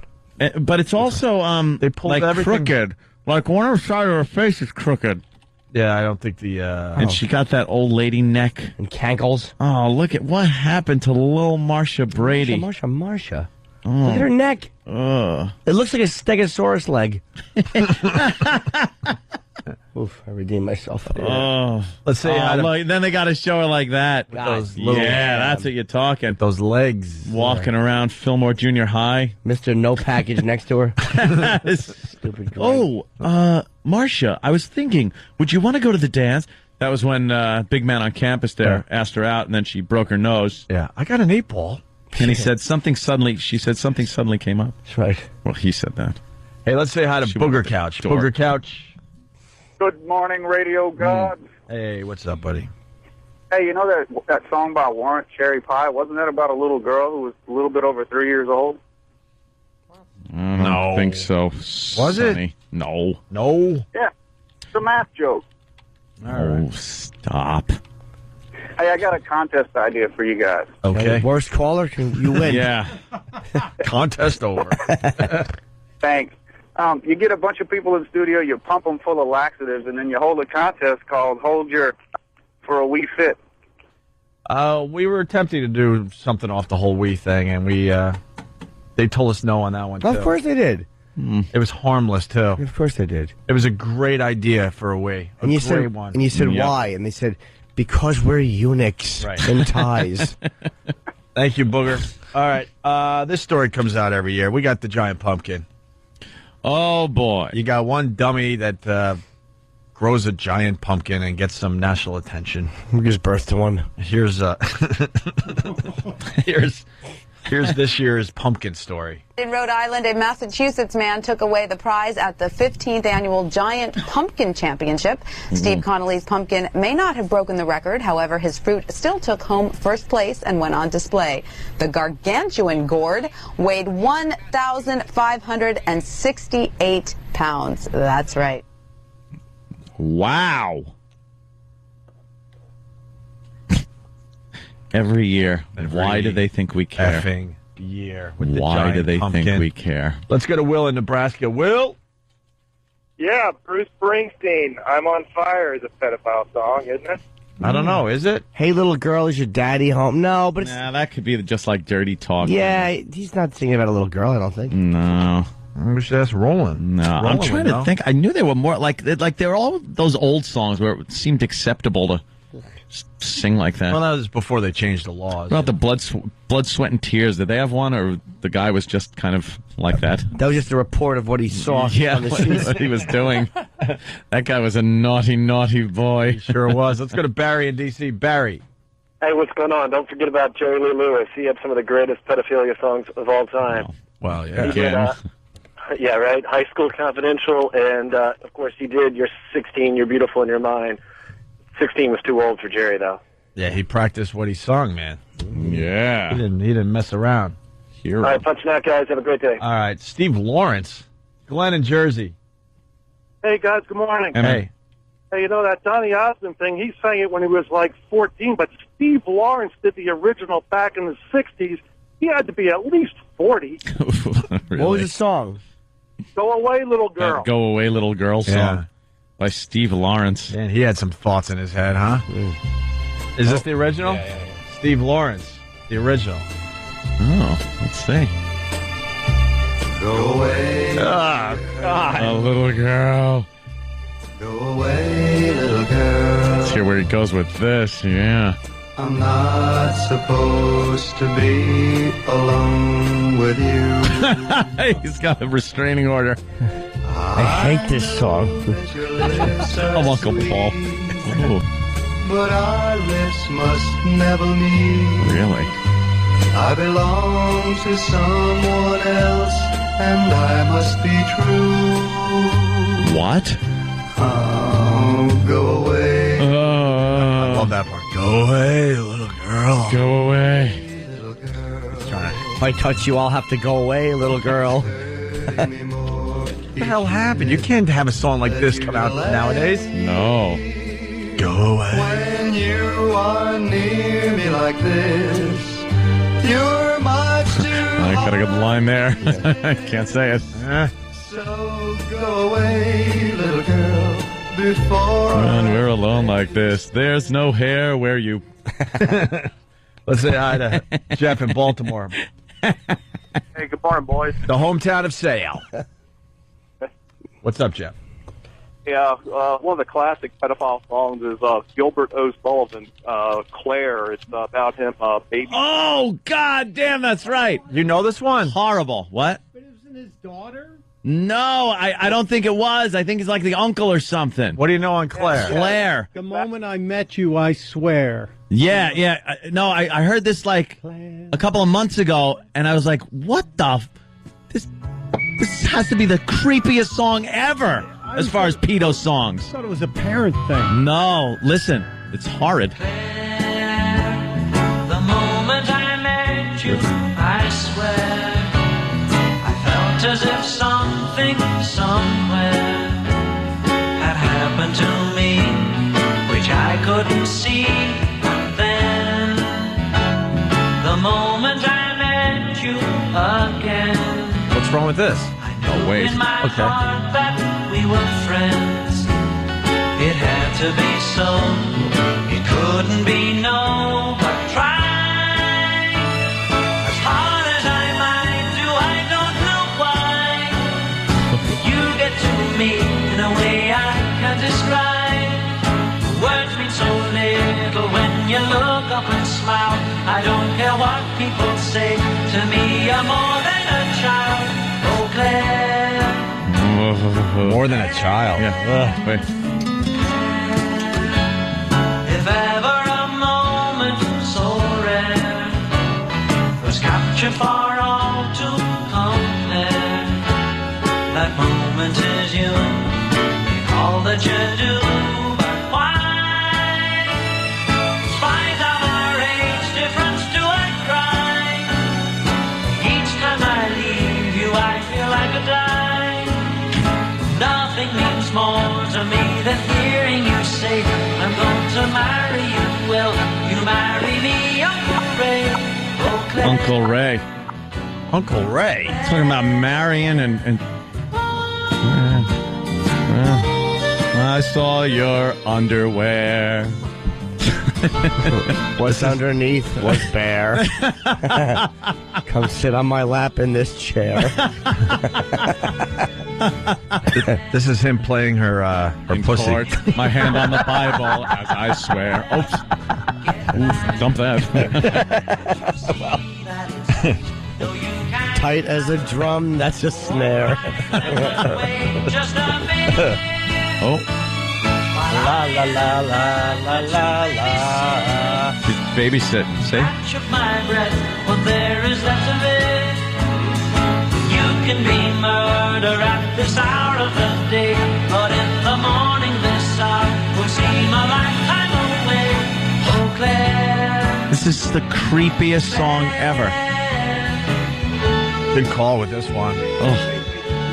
And then it ends real creepy. Listen. Oh.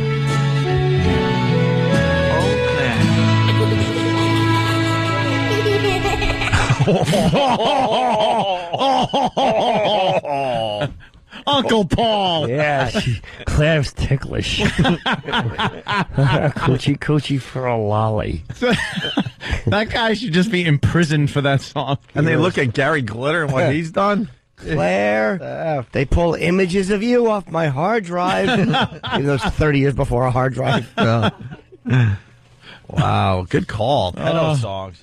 Claire, my hand on the Bible, the judge makes me swear. Boo. No. And had to shoehorn back there. Yes, I did shoehorn. That's what he had to do with Claire. Oh, my God. It ain't getting better than that. Opie and Anthony, Seth Green next. Stay there. Moving right along, Opie and Anthony, Jim Norton. Sit down. We got Seth Green in studio with Clark Duke. I believe they're promoting Sex Drive, which is going to be in theaters Friday. Thanks for the warning, guys. What happened? It's just, throw you on the air. Hey, let's get on the air. That's how it works. Spend all our minutes getting settled. Yeah, I'm sorry. We're that type of show, though. I know. We're not polished.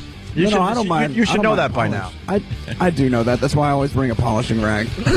Worse. You got some pedo songs someone was telling me? Well, no. You guys were talking about inappropriate youth-oriented songs. My Yeah. Sharona is one of the filthiest songs I've ever heard. What do you like, mean? Well, start with that backbeat, which is like do having sex, no joke, and then the lyrics are literally, I always get it up for the touch of the younger kind. Oh, really? Yeah, running down the length of my thigh, Sharona. Like, that's a filthy song. Yeah. I never really And it was played so delved into that. It was one. carelessly upbeat. Well, there you go, yeah. There it is. Played on radio stations all over the country. Yeah, but the real worst, I mean, the most criminal song that was so consistently misrepresented, and this is one of my favorites, is that Third Eye Blind song, Semi-Charmed Life, which was used in just about every movie preview because it had that upbeat doot. But if you listen to the lyrics, there's a lyric in the first verse that says, "Doing crystal meth will lift you up until you break." and then later it says, "Those little red panties really passed the test as I threw you on your belly face down on the mattress." Wow. And that was in... And everyone's just bopping to it, thinking it's a family-friendly song. Like, it's nice. But it's like the parents playing Shorty Got Low for their 4-year-old because it's so funny to watch them dance. Yeah. Here, wait, right here. Listen. She goes down on me. The lyrics. Well, we shouldn't really spend all our time. Somebody can look it up. Wait, I think I just heard him say "coming over you." Yeah, no, he Really? did. Oh, yeah. Huh. But they play it on radio. Drop like- another line. Yeah. I can break this down for you. I did a course on the Learning Annex. We were just amazed at how, like, in the in like the '60s, for some reason, a few artists put out these songs that were just like awful, and the '70s, awful pedophile songs. Yeah, and then they were like huge hits, like, "Oh, he just loves the kids. He just finds them so cute and fun." It's like, no, listen to the words. He's talking about touching them. Yeah, he's got some thoughts. I think there's an underground movement trying to make it okay for adult men to have sex with underage girls. I think Yes. it's going How's on that since the going? dawn of time. I'm adamantly opposed to it. Oh, damn. All right. You got to protect our children. Do we? So you say protect, I say teach. Instruct them. Hey, Seth, before we talk about Sex Drive, earlier we were talking about our radio show and stuff and some of the things we can't do anymore. Oh, sure. And with Robot Chicken and Family Guy, what have you guys had to deal with? You know, the legal concerns for the show are so specific because it all has to do with parody and what's considered fair use and liability in that capacity. And as long as we have justification for any of the jokes that we make, we're pretty clear. But we're also... This is going to sound obnoxious, but I've become almost an expert in the field over the last 4 years. Oh, I've had over 80 episodes to produce. Oh my gosh! Look at that little delicious drink you just got. For the people that can't see, thank you so much. Which would be everyone. No one can see. Oh no, they've got like a web broadcast. Oh, okay. Yeah, a little bit. You're on the web. Gosh, That's thank like you very much. 2 girls, 1 cup size. It really is. Good one. Not as tasty, though. Definitely can fit. It's got the puke on top and It everything. definitely for 'em. fit massive amounts of diarrhea in this guy. No kidding, man. No, because What were we talking about? Well, it came up because of South Park. You know, they're getting a little flack, but not really about the Harrison Ford thing with George Lucas the only flack and that they're Steven getting- Spielberg. That's taste, though. Raping them. That has nothing to do because you can make a metaphoric justification for that visual. That's just taste. I understand the sentiment, but you know those guys have families that are watching that show because they love the show, and it's just a little aggressive. And The thing is, you know yeah, what I mean? I would. You don't need to go that big. That's just kind of become their MO. I'm certainly no Steven Spielberg or George Lucas, but I would laugh my ass off if I was just turning, going around the channels and I saw that, and there is a cartoon image of me raping one of the characters that I had created. You think so, but there's so much subtext to that statement, and then and also how long they've been trying to put that movie together, and the fact that it didn't come out the way anybody had hoped, and you know what I mean. It's a huge financial hit, which is all the more confusing. Maybe but just go to Skywalker Ranch and bathe in some cash to feel better. That would be good. Yeah. It would. I mean, but like I think it's only because I've had. And this is going to sound obnoxious to say, but in the last couple of years, I've had occasion to actually get close to that family. So I think I'm biased. Which one?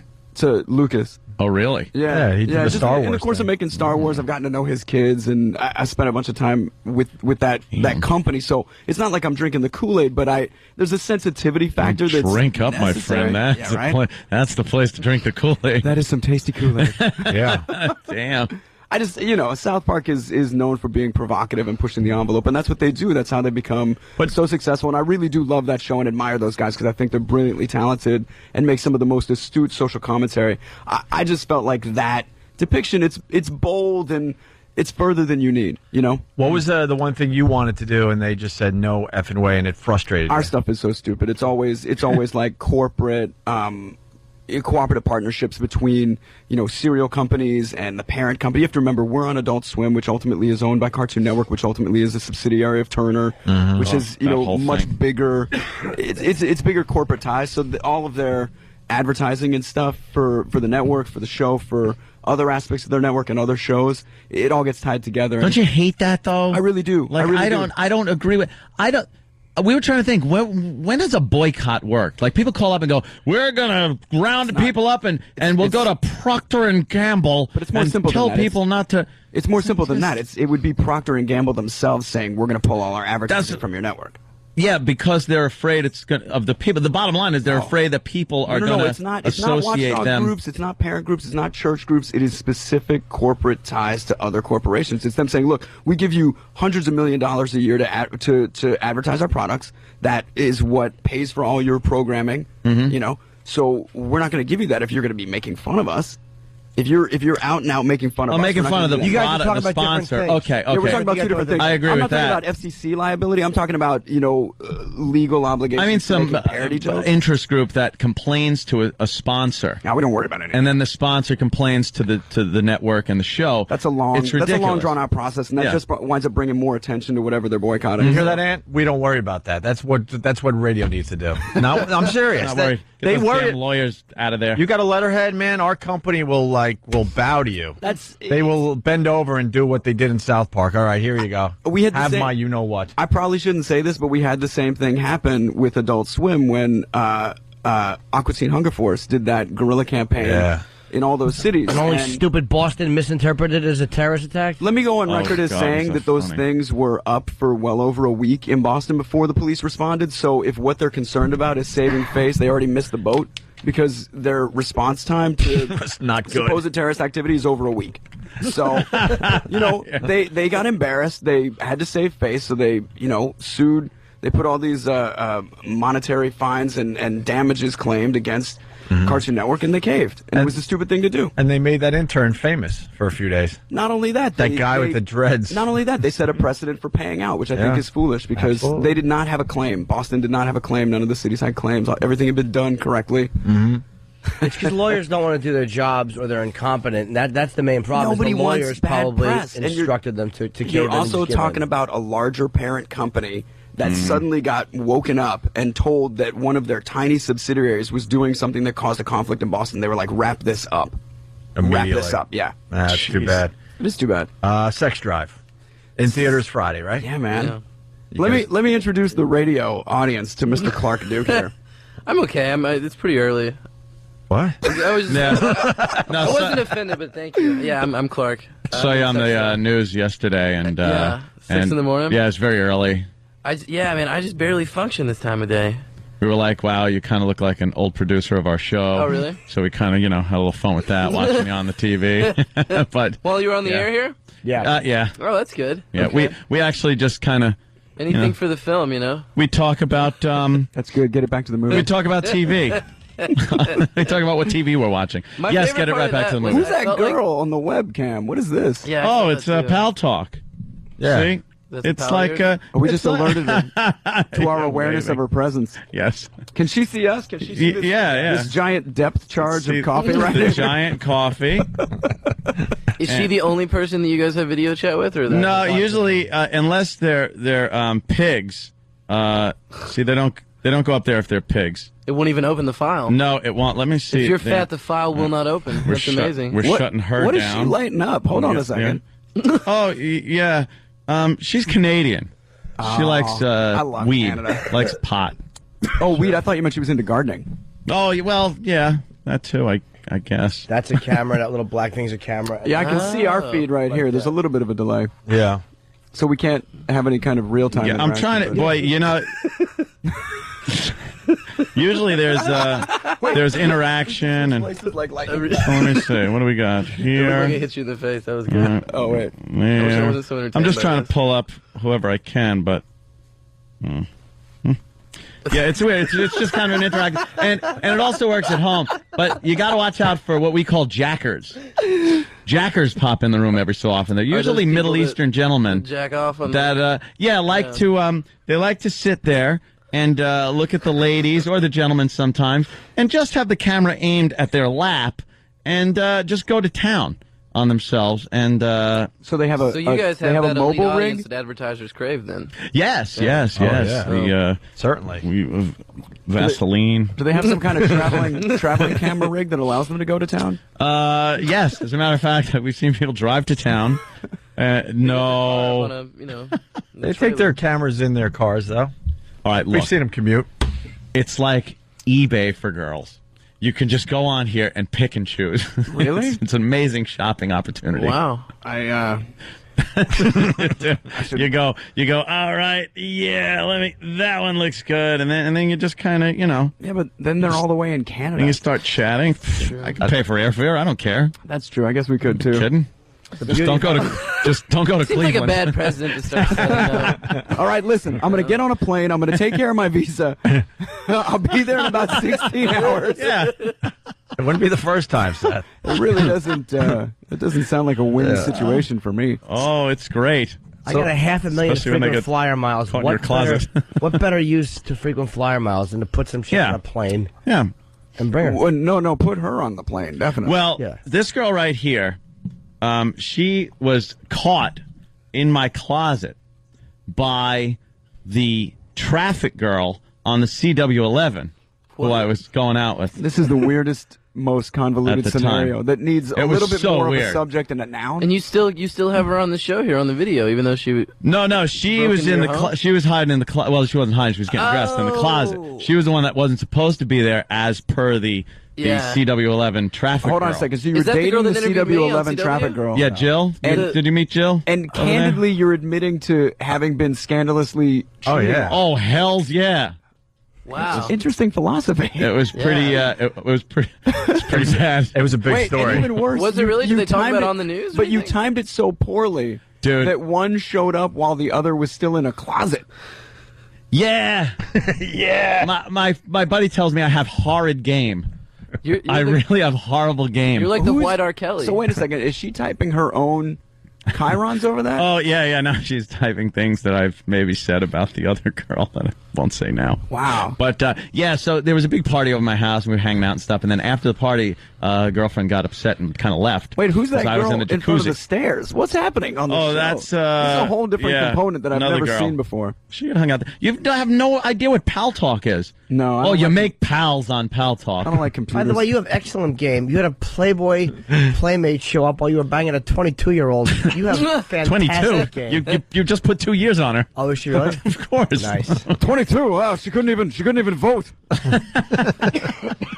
Yeah, it was a rocket situation. Look, I thought Josh was on TV. And Danny and his chick were downstairs asleep on the couch and got to hear the whole thing. It was such a sordid affair. They couldn't have been sleeping all that hard. then. No, Danny wouldn't even get up and try to bail me out. Like, Anthony, cheese it. was She's no- coming up the There stairs. was no time. Like You did nothing to help no- your no- brother out. It sounds to me like you've got an overactive sex drive, which opens. Oh, strong. Constant professional. What's the movie about? What's Sex Drive all about? It's really pretty. I like the obvious. thumbs up to the publicist after that Yeah, line. I got to give it Look to at them. that. Well, they paid for the trip, so Yeah. it's actually really self-explanatory. It's a boy who's willing to drive real far for sex. It's a pun. All right, see? That's the story of Anthony. Fun. It is. That's it. It is. He's driven to some fine places. That's exactly it. But I got to past be year. honest. This movie, you know me, guys. I try real hard not to be in garbage. This All is right. a very funny movie with I'm a lot of ju- really funny people in it. I love your work, but that goddamn River movie. Wait, that one that grossed almost $80 million. Yes, I know exactly. And well over 100 on DVD. Don't take it personally. I understand. Don't take it personally. It made a lot of money. Don't. I don't. You kind of opened the door there, Seth. Who, me? Yeah, when you said I try not to be in. Well, no, I know. It made for a lot of fact money. that I know for a fact I don't hit all demo quadrants all the time. But if I hit solidly in one of the four, I feel like I've succeeded. Exactly. That's a success. I was just talking yesterday about Lewis Black, who was in Unaccompanied Minors or whatever the hell that was at the airport. Really? And I'm like, all right, Lewis, it's not a movie for everybody. Let me explain why I was in that picture. It was a bunch of kids, and they're in an airport. And if ever there was a time where airport security is of America's utmost concern, it's now. Yeah, that was pretty much him in the movie. Yeah. That could have also been Randy Savage, though. You need to go add a couple more. Sheridan. Did we explain what Sex Drive's about yet? Yeah, we the haven't, guy's right? drives around. Driving around trying to get Now, why sex. does he have to drive so far? Well, because he's she's a in a virgin. different city. Oh. He lies about himself on the internet. He says he's like a football player. and This is Photoshops kinda his good. picture. Yeah. Very topical. And he meets this girl online that says she will sleep with him if he drives to Knoxville, Tennessee, and we live in Chicago. And I play his friend who convinces him to steal his brother's car. Clark is and very go bang convincing. this girl. Yeah, I'm normally very convincing. Oh, and then you drive, so it's It's a sex drive, you might say. a sex drive. Yeah. I'm trying to think of what happens when you get there. But I'm not even... Well, I don't want to give the ending away. Don't. I bet it's just like you're just she's just being plowed in the bed. Wouldn't that be funny? Wouldn't it be hysterical? What Just if he because- just- it what if turns he into just drove straight there? hardcore pornography. They fade to black, and it's like the sweetest love music, and they start showing the credits like a Sean Anders film, and then it comes up, and you just say... The movie's only about 20 minutes. He drives there, they have sex, it's over. Yeah, it's done. The sex itself takes about 4.5 seconds. He's just like, I can't believe it's my first thing. Ah! Who's the virgin? Who's the guy who's the virgin? The guy that's not here with us today on the radio. Did you really just point to me? I play like a grandpa in the movie. He plays a version. I've got like a mohair cardigan and a nice You look pipe, very young. You a leather chair. Do I look young enough to be a virgin and anything but the 40-year-old virgin? In person, no, but you could just be like one of those ageless gentlemen that, who knows? That's true. That's true. It's very Stephen Baldwin of me. Who's the other guy? Kid named Josh Zuckerman. Okay. Josh was actually the young Dr. Evil in Goldmember. The Austin Little Powers. known. Oh yeah, Little okay. known fact. You did a great job. He's really very talented. does a great nailed it job to in a the T. movie. Yeah. Yeah, absolutely. He has very, very sweet in this movie. He has the kind of the hardest part, the straight man, He does because we all have such like fun, wacky characters, and he just kind of has to tie the whole thing down. Well, his relationship in the movie is the emotional core of it. Yeah. It's what kind of connects you to it and gives you access to all this absurdity. There's so much absurd stuff in the movie, but you get connected to the romance of it. Who plays the chick? A girl named Amanda Crew. Canadian. Canadian. A really unique kind of girl for this genre, Yeah. and I think people will dig her. I liked her a lot. I think she's getting really well received. She's sort of a tomboy, cool best friend chick vibe. Want to turn that monitor on there? Pop that up there, Danny. Also, Katrina Bowden from 30 Rock is in it, the blonde girl. Oh yeah, Who's couldn't be also- prettier. That Couldn't girl. be a prettier girl. Also, We met her mom at a screening the other night, who was super sweet. Apple not far from the tree, my friend. Yeah, really? Yeah. Any of those? Yeah, that's right, Katrina. I shouted out your mom. Big deal. You're right. It was a pleasure to meet you, Miss Bowden. Danny's popping up female lead. What are you putting on? there's also the Amish girl, Alice Gretchen, who's one of the most beautiful chicks. Good gosh, on the planet, and I one would of the say. nicest people Yeah, ever. couldn't be a sweeter gal. Yeah. Apparently in a long-term committed relationship with Yeah. a great dude. Just a solid dude. So you know, can't stand him. Well, No, I don't know. you really hate for I don't anybody know. to be better than Yeah. you at something. Yeah. you're- Okay. you're striving Kills for. you. Wow. Yep. All right. Oh, right on, man. Nothing wrong there. How about that, fellas? How about that? How about that? It's like merchandise. How about that, fellas? What are you willing to pay? Yeah. It's made in Canada. You know it's quality. Raising the God damn, ground. you're kidding me. Yeah, it's time to go, man. Wow. What? Yeah, we go to 9 o'clock. Oh Sucks. man. Well, we easily got another 4 minutes. That's yeah. Come on. Well, guys, it's always a pleasure. Yeah, Sex Drive opens Friday. Clark Gregg, Seth Green, Thanks for Jimmy. having us. Thank you, sirs. I'm just gonna stick around just, and it hang really out is, on your pal if that's cool. Yeah, just hang. I knew you'd never let your buddy down. I would never let my buddy down. I like having an inside joke on the broadcast on the radio. I think people really appreciate being excluded from something nationally. I do too. That's what our whole show is, inside jokes. Pretty It's a much. bit inside at times. We do inside jokes for like 10 years and hope by that point everyone gets the joke. Listen, guys, fist in the air, fight the power. Fight Don't let the the power. FCC's fines Yeah, bankrupt you. man. Sex Drive. It's true. When? October Friday. 17th, Oh, Friday. damn. Okay. I got 17th of I got to plug a gig 5 in days. Vegas, November What? 21st. At the TBS Festival, I'm hosting a show with stupid Bob Kelly, myself, Russ Maneve, and one other act. Ooh, Very good. Vegas. Yeah, it's a Friday night, 7 o'clock show. Next Monday, I'm going to be at the Burbank Holiday Inn in LA, room 702. And I'm Ladies? at Yuck Yucks in Drumheller, Calgary. Playing with Rich Voss. Is that a real town, Drumheller? It probably is. We got to get out of here. Thanks, guys. Thank you. Take it easy. See y'all later.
That was some lame guitar playing right there. As we continue the Opie and Anthony show, we have to start with Jay Moore. Mr. Moore, how are you, sir? Oh my gosh! And I never met you guys right after the walk over. This is great. Isn't that wonderful? Jay. You're a very important person, a big TV star, my friend. I know. VIP, gentlemen. Look at you. Gary, unmarried. Come on. I'm watching, Jay. It's great. It's getting better and better. The first one was good. The second one, I'll always tell it to you straight. Let's not make a big thing out of it, stupid. And then the third one I thought was really good, and then the fourth one tomorrow night's going to be good too. So I saw Jimmy. I watched YouTube. I watched Jimmy's Tonight Show. That was great. Oh, thanks, Jay. Thank you, man. And you looked very handsome. Yeah, my such suit. a sweet boy. I decided to put on my communion suit. I wanted the girls to write me MySpace messages. The girls. Why don't you find yourself a nice girl and settle down? You get a nice girl almost every night, man. Oh, you guys want to hear a good showbiz story? Yeah, Ooh, I of love course. showbiz. Let's make some My headlines. wife and I are laying in bed. That's not the good part. And we're watching a Raging Bull, and I said to her, I go, "Do you think Joey fucked Vicky?" And she goes, "Oh yeah." I go, "Why?" She goes, "It's just too ambiguous. I just think she would have fucked all of them. I just think she was a whore." And I go, "I think he fucked her because he never answers the question." You know what I'm talking about? Mm-hmm. Yeah. For real, or are you just being nice to me? No, absolutely no. I disagree, but brother, you asked me once. I always answer you the first time. You never have to ask me 2 times. And then later he goes, "Did you fuck Vicky?" He goes, "I'm not going to answer that. You're nuts. This is fucking crazy." Yeah. But I'll tell you what, though. The real Raging Bull, that was about his friend Pete. That was not about his brother Joey. It wasn't his brother. It was his friend Pete. And I think that he was so disgusted with the fact that this fucking annoying Jake would ask him that. Because Joey always kind of shit-talked Jake a little bit. What the fuck are you doing? You win, you lose. You don't understand anything. Do you understand that? Like, he talked to him like nobody else could. Got their fucking teeth knocked out. And he just couldn't believe the balls on this fucking mook asking him, "Did you fuck my wife?" Like, fuck my wife.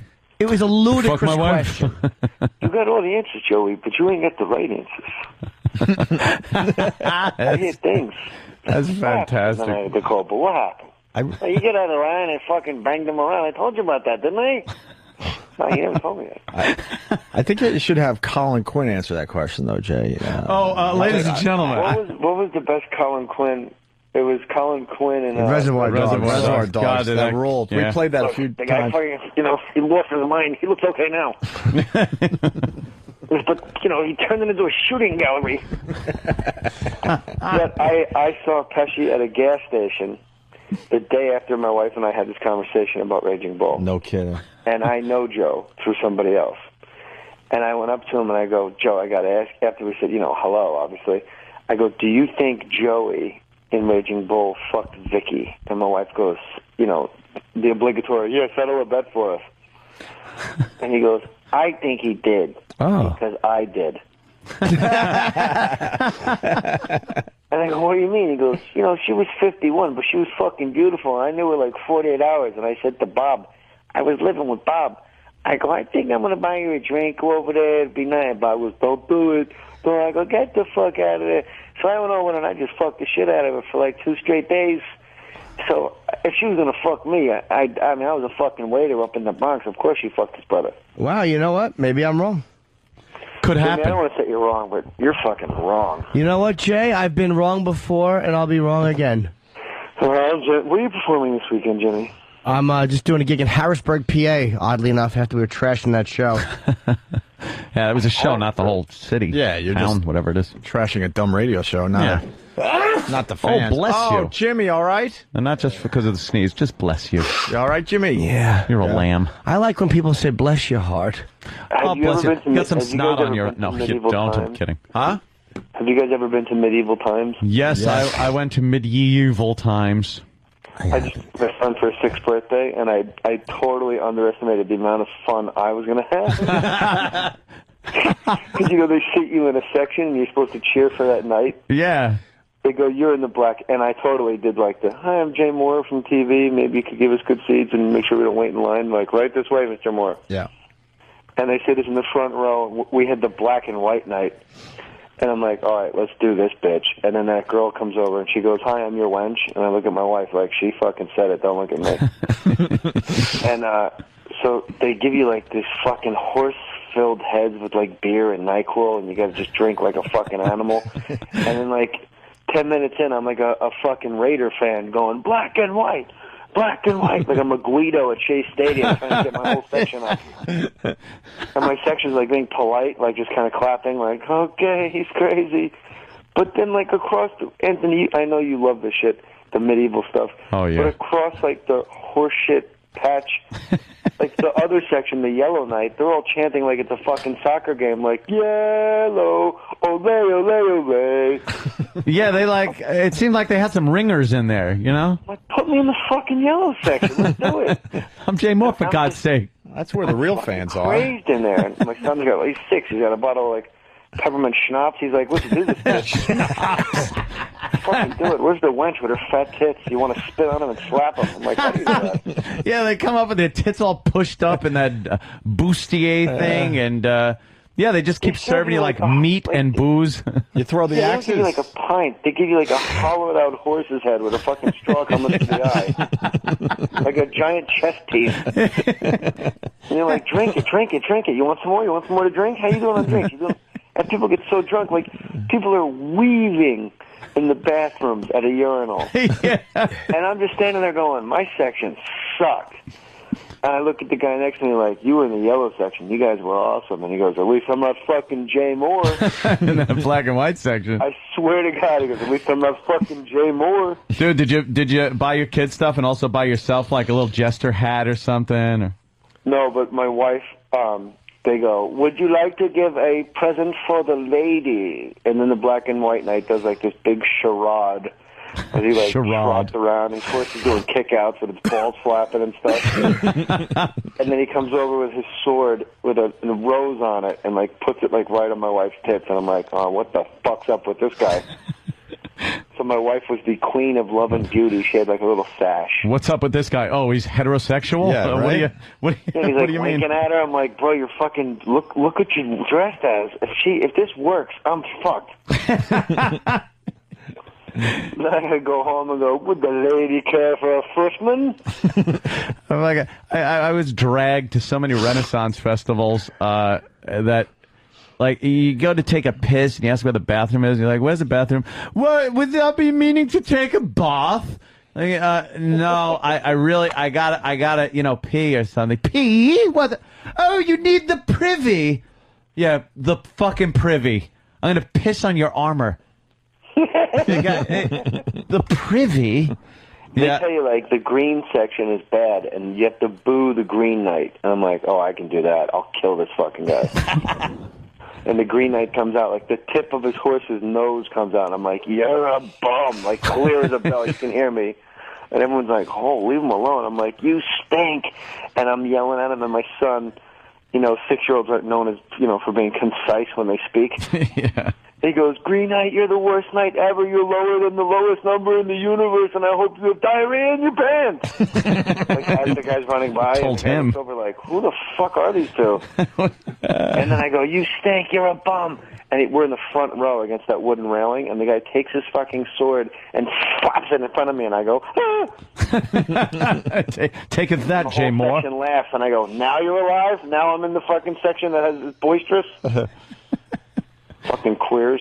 Then you're in the parking lot hammered, just telling your 6-year-old, you could drive, you're tall. Yeah, and then leaving, it's true. It's like that. It's like car jousting. Yeah, you gotta walk past the people that are on their way in, and they're hammered already. There's like an 8 o'clock show and a 10 o'clock show. 3 shows, I walk 3 shows. You're not in a position to walk yet. Yet I say this. Lou with a cheap blonde, that's crazy. Oh, Jay. Well, I'm up early with the boy, and I was like, I need to fucking call these guys. Well, this Gary Unmarried is doing well, Jay. How's your recognition? Is it going up even more because of the show, or what? I don't know. I live in the Palisades. There's no reason for me to leave my house or my street. Really? The Pacific Palisades, my friend. Yeah, it's crazy. But it's going, you know, here's the thing. That's where Our Super lead-in is The New Adventures of Old Christine. Yeah. And then we do a little better after that every week. It's a low we definitely have a lower number than, like, Worst Week Ever. Uh-huh. But Worst Week Ever's on after 2.5 Men, and there's, like, a precipitous drop after 2.5 Men to Worst Week Ever. So they have a better number than us, but we're, like, actually, our number goes up after our lead-in, and they go down, like, 50% after their lead-in. So basically, you want every show on CBS to fail except yours. Of course. You're like, oh, that's too bad for them. Assholes fucking die, get in the coffin. That Worst Week Ever looks horrible. That I didn't even kid's take so a... nice. I met that guy, though, at one of the upfront parties. It was like this nice guy. He just had a baby. Like, you can't root against him, really. Oh, look what Jay's doing. He's a network shill No, now. I understand, but I'm rooting against No, him. he was nice, Anthony. Okay. He's a cunt. I can tell you, I don't He's a give a shit. cunt. Jimmy just goes, he's a cunt. I despise him and his mediocrity. Show stinks. They're advertising the show way too much, which means it's got to suck. There's billboards and posters everywhere. Oh, he's a nice guy. But he's a nice guy. Stop Good. it. Nice guy. Fuck you. Play with your kids. Fuck you. We need the pests to just go bananas tomorrow night and just fucking rally and find the 2 pests with a Nielsen box and fucking tap it, would you? Yeah, let's. Yeah, what are you doing? Let's take care Come of on. Jay Moore tomorrow. Gary What else Unmarried. you watching? Bones? Oh, wow, he's doing an American accent. They all do, stupid. If you want to see Hugh Laurie that bad, you can always get Street Kings on DVD. Oh, really? Oh, yeah. I work with them all, Anthony. Not a big Hugh Laurie fan, to tell you the truth. That whole... well, he's a nice guy. He's a nice guy, Is he a nice though. guy too, Jay? Huh? Is he a nice guy too? How? He actually was. Hugh Laurie is a fucking shit heap. I like this good actor, bad actor. Is it fun to do?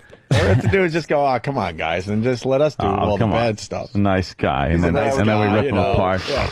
Fuck him. Fucking limey. Hey, let's hear it for the Dow. We're up 372 more points today. No way. All right, that's Already? good. Getting back to 10,000, my friend. And that's good. My fucking asshole broker is still sitting on the sidelines. Good job. First, when it hit bottom, Jimmy's broker pulled everything out. Yeah. I told him I wanted to stop at a certain point. He let it go $11,000 lower than where I told him to go. You're out of the market now? Yes. And then he pulled out and it's going back up. Oh, shit. He's chasing it. You're going to jump out a window.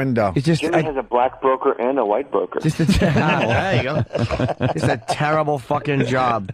Oh, How my about God. fucking Bill Maher going, I'm still trying to wrap my mind around it's cloudy. Oh yeah, yes, right. Like, you couldn't let that one go, Bill? Jesus, Fuck. it's hilarious. Bill Maher. Fuck Bill Maher. Let's do some come on, good he's a cop, nice bad guy. cop. Fuck Bill Maher. But he didn't come on our show to promote Religulous, and we're pushing for the guy. Goldman Sachs up another 1624. There you Bill go. Maher has the best weed in Hollywood, by the way. Does he really? Yeah, if you smoke at a Bill Maher's pipe, you better drive home quickly. Before it takes over. Otherwise, you just think you're in a fucking rocket. You put on, like, fucking Space Oddity by Bowie, and you just sit in the parking lot for 3 hours. Oh, that's not a bad idea, though. God, the market's going back up. It sure I fucking is, hate Jimmy. being It alive. sure is. Jay Moore. I just refinanced my house to get Citadel stock. What am I doing? Jay Moore, who you voting for? I want to vote for the black guy because I think it'd be You good to are? have a president. I think it'd be good to have a president that could be late. State of the Union starts at 8. We're all looking at an empty fucking desk at 8:40. He's in the hallway talking shit to the Marines. Now, Jay, But I think you're in that bracket where you make a little over 250,000. I mean, A little, sometimes more than that, Anthony. you're perhaps more than that in jail. you're going to have to give up a little more of that. You know that. Yeah. You know, to pay for the people that are behind you, Yeah. because everything's supposed to be even in this socialist nation we live in. Wasn't he saying that to a plumber? Yeah, the other some day? plumber. You a can't say fucking that to a plumber. You can who- say it to someone that's on a CBS show, but not a plumber. The plumber makes more than 250,000 because Right. you know, but he's a plumber. He's working his ass off, maybe his own company. And he asked Obama. He goes, you know, why am I going to have to pay more taxes? And Obama goes, because the people behind you need a chance too. It's like, yeah, on my here's why fucking you gotta pay dime, more taxes. on my back, on my fucking dime, I got to pump this up. It's not fucking a Anthony. socialist country. Anthony, calm down. I was going to use the word. Thank God you stopped me. Yeah, calm. What's the difference between ask not what your country can do for you? It's the same thing. The Republicans have fucked it up for the last 8 years. Yeah, so look bad. what happened to that guy. That's right. Yeah. Well, Yeah. that's what's going to happen I can't even say Well, that. no, you Whoa, can't. Jay Moore, star of Gary Unmarried. What are Gary you doing? Unmarried has been temporarily removed from the airways. So we replace the I star. like that. It was removed in the future. In the future. You fucking idiot. You got your future voice. Why was I doing future voice? You got it unmarried because we gotta fucking pay. I think we should just suspend NASA for 2 years, and all the NASA money goes into the economy. No, it's kind of What fun the fuck watching you those gotta take things. pictures of Saturn for? That's like $100 billion right there. You know, I agree with you unless they do something really cool. Like if they want to go, I don't know, They would have. Mars. Not to just take pictures, right? Yeah, don't just go up and take pictures and show people floating around already. I want some Yeah, let's go up dome. and get just gold floating around. Yeah. Let's start mining. Mine the moon. Mine the moon. Let's mine the moon. They gotta have something Yeah, good. Dude, why don't you just mine Tucson and get the same material? Not dirt. Look, we're bringing back tons of dirt. All right, gentlemen, I gotta wake up my son. He's gonna be late for his fucking private school that I have to pay for. Oh, Look at that. Well, Obama wants to tax wake those. him up, and I'm gonna rub him, like shake him awake, and he's go, "I'll kill you, Yellow Knight." You know, why should your son go to private school and other kids go to public schools? I think Obama should have it where we all send kids to the same schools. Well, that's crazy, Anthony. Oh, well, that's crazy. Why not in this socialist commie effing country That's this crazy. bastard wants to make? He wouldn't do that. Hate Hey, him. Obama's not the one that socialized their fucking banks last week, my friend. Hey, Goddamn well, good point. look at the was market, my Republicans. friend, because of Yeah. the socialized bank. I wouldn't need to look at it because I don't have money in it. Oh, Christ. I fucking Jimmy. hate the stock market. Jimmy, don't worry. All your Let me money's know tied when. up in cash. Let me know when you're getting back in, so I could short everything. It is in cash, by the way. My money's all in cash now. Yeah, you're liquid, Keep it under the mattress like the coloreds. sticky, and slippery in your pants. Hey, Jay, I got a question for you. So you're voting for Obama, but you're a Jersey guy. What's like your family and friends thinking? Are they McCain people? Well, my father's going to go McCain down the line. Yeah, that's obvious. Every father goes McCain. down the line. Like Older McCain father, I pulled should a porn say. star out of Alaska to help him out. That's great. That's the biggest promotion ever that didn't involve a glory hole. You know, she's like rolling a joint with her fucking Juno daughter going, who's on the phone? Vice president of what? 24-Hour Fitness? Leave me alone. Tell them I'll call them back before they close. With his Juno daughter. Get it? Because they're always open. Yes. But I actually would like Biden and Sarah Palin together, but only if I could watch them fuck. Wouldn't that be an angry fucking? Yeah. That Biden is just a meat. He's like every How dean about of that? boys. The whole debate changed once he started crying about his dead son. Yep. He fucking Once he ruined the started whole crying, thing. he was like, enough with the fake smiles. You're a cunt. Let's get out of here. Yeah. There's something going on with I gotta Biden. go, gentlemen. All right, Jay. Jay Moore, Gary Unmarried tomorrow night. Let's all take a peek. There he goes. Jay Moore. God fucking damn! I always hated the stock market. Oh, Jimmy. It'll all pan out for you. I want to go. There was a guy I talked to. He's a fan, and he heard my rant, and it's with the same company as the broker I'm with. I just think that the guy who's the fan would be better because he'd be more interested in helping you out and like paying attention. Yeah, than just some fucking schlub. Just get a Jewy Jew. Jesus. We have Jewy Jew. Don't say that. What's wrong with saying Jewy Jew? It's got because 360 it sounds a little points, it's up. It sounds like Anti-some. yeah. Blah, blah, blah. People wouldn't like being called that. Really? Just say, it's our accountant. That's what I call him. Our accountant. Hey, Carl in Jersey. Hey, what's going on, boys? Hey. I love this Jay Moore's new show. It's fantastic. And I gotta say, I am impressed. Jay Moore is such a big fan of the O&A show. I'm proud of you boys. He knows all the references. He knows Anthony's voices, all the little show drops. So I'm just impressed with everybody, and I love all of you. Jay goes back about 10 years with us at this point. Amazing. I hope him good success in the show, and you guys keep it up. And Mimi, happy birthday. I'm out. All right, thank you, Carl. Let's say hi to John in Connecticut. John? Yeah, it's supposed to be the land of opportunity, not the land of entitlement. Exactly. I try to explain that to people, but they're fucking dummies and don't understand that this whole country isn't based on the fact that everyone fucking makes it.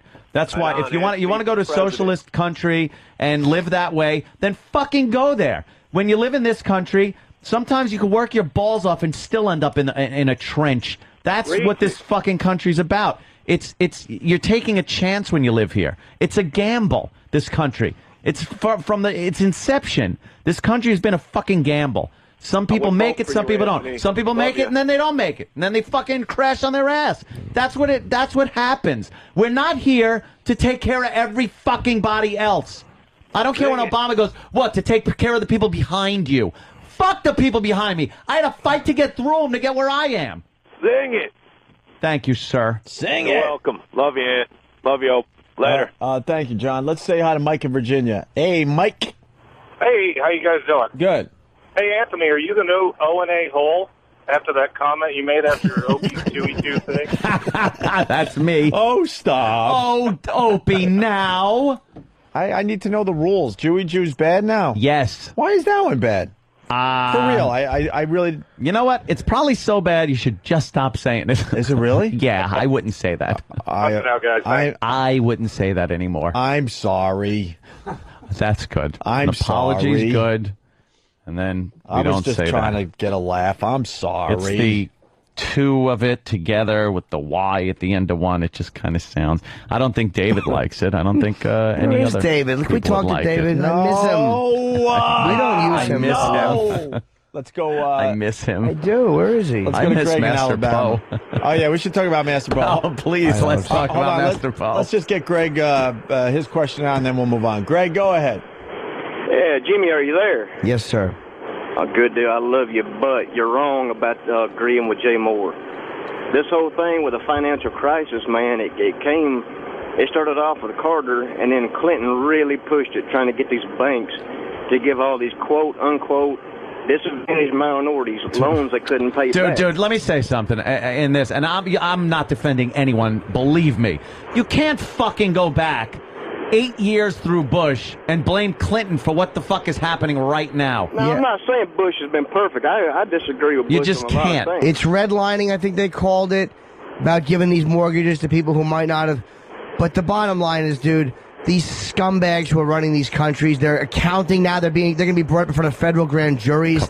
These guys have been fucking. Everybody puts everything on Bush, and it ain't right. I'm not putting it on Bush, dude. I didn't mention There's plenty Bush to pile once. on him without piling this on him. I'm putting this on a bunch of people who have turned their backs against this, and they kind of let it happen behind their backs. And, again, it's Well, you can't go completely pro-Obama now because he was in on it too. He's the one that's backed a lot of this Acorn shit. dude. You got to most times with stuff like this, the Republicans are going to be a little bit more for the big companies, and the Democrats are going to be a little bit. It's just the way it is. You know that. Yeah, the big companies are going to give jobs. That's why They go overseas, man. Look at all the companies that gone overseas. They're not going to fucking. And that is wrong. And unions drive a lot of those companies overseas because union guys are making $27 an hour. And I'm not saying they don't deserve it, but they can go overseas and get it for $8 an hour. So I'm just going to finish it up by saying I still love you. You're a fucking nut. Thank you, man. But even with tax incentives and tax breaks, a lot of times it's just too expensive to do business here. Nothing's going to stop and technology people employing people overseas. Of course, it's just it's cost effective for these companies. Yeah, it makes sense. It's the way it goes. If they could outsource it to fucking China, we get lead fucking everything for our kids. But I don't know how to stop that. That is bad. But you can't tax the shit out of them also. Then you're going to be even sending more fucking jobs overseas. Everyone's going to go. The tax and spend fucking Democrats, it doesn't work. It sucks. I agree. You know what's happening in hockey? Like guys are going overseas to play because they're getting way better deals. Of course. Well, who's the big one over there right now? He's getting the same. He's getting the same salary, but no taxes. Yeah.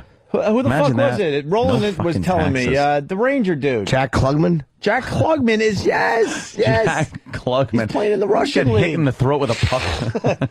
He just talks funny. But man, I mean, everyone's going to go where they could get cheaper labor and more money and all that I just crap. want my money. This is to a be really back good where it was. question from Sam in Yeah. New York. Heading toward the Hey, Master what's up, Poe fella? thing. Yes, Sam. What's up, man? Listen, I know I'm probably gonna upset me a little bit, but I do gotta ask this question. For starters, before I ask the question, I'm going to let you guys know, man, I don't plan on voting. I feel like these bastards are going to do whatever the fuck they want regardless. They're going to raise taxes. Either which way is all a bunch of bull. They're going to do what they want, right? That's just my opinion. All right. Now, now, I understand, you know, you made it, you got it the way you got it because you did what you have to do, right? The same way everybody should. You're absolutely right. It is the land of opportunity. But now with that being said, you do have people that don't, you know, I guess can't cut that corner, so to speak, right? What do you mean cut that corner? What I mean by that, I mean, you know, that aren't as prosperous as yourself and other people in America. All right. All right. Now, my question is this: if you were on the other side of the fence, where you were, you know, you weren't doing so well, would you still ride on McCain? Yeah, I have been on the other side of the fence. I was on the other side of the fence longer than I've been on this side of the fence. And to be honest with you, it wouldn't affect me on the other side of the fence. I wouldn't be sitting there going, yeah, tax them. Why would I want the company I'm working for, which would have been at the time, I guess, Apollo Air Conditioning, why would I want them to get the shit taxed out of them so that I might be laid off because, you know, they can't afford to pay me anymore? No, I wouldn't want them taxed either. It's not like he's wanting to raise everyone's taxes. He wants to raise taxes on people that are employing other people. Okay. There you go. Thank you very much. Appreciate it. So you would feel the same way if you were poor? Absolutely. Yeah, I would. I was, you know, making a regular guy living. I was on the lower end of the regular guy living. All of us that are in the studio right now, we were poor more years than we were, you know, well off. I usually got a refund of maybe, you know, $500, $600 Remember or when something that like came that. in? You're like, yeah. I was like, damn. But I'm you know, rocking. I paid my taxes. I worked. I paid my taxes, and I didn't want to be taxed anymore. Just like I don't want to be taxed anymore now. But I don't want the company that I'm working for to be taxed more. Sure. Because I'll just, you know, if business is bad and then the taxes go up, someone's fucking getting thrown out the door. And it's going to be the guy that was lazy and came in late every day. And that's me. I was never a handout guy, ever. I never wanted anyone to help me. Oh, please, me? Give me everything. I loved handouts. Really? Handouts rule. I was the laziest motherfucker on the face of the earth. All right, the less I could do, and the more I could get. But those handouts come from people that are doing. I was all family and stuff. Doing better, though. That's all I went for a handout so fast I almost broke my knuckles on their knuckles. Dude, I wanted some. I worked my ass off for it. I worked for a living. Working for a living. Yeah. I'm not talking about hooking up bluegill or Tommy Cats. I'm talking about sharking. There you go. The hockey player, thank you. Yes, of course, it's Yager.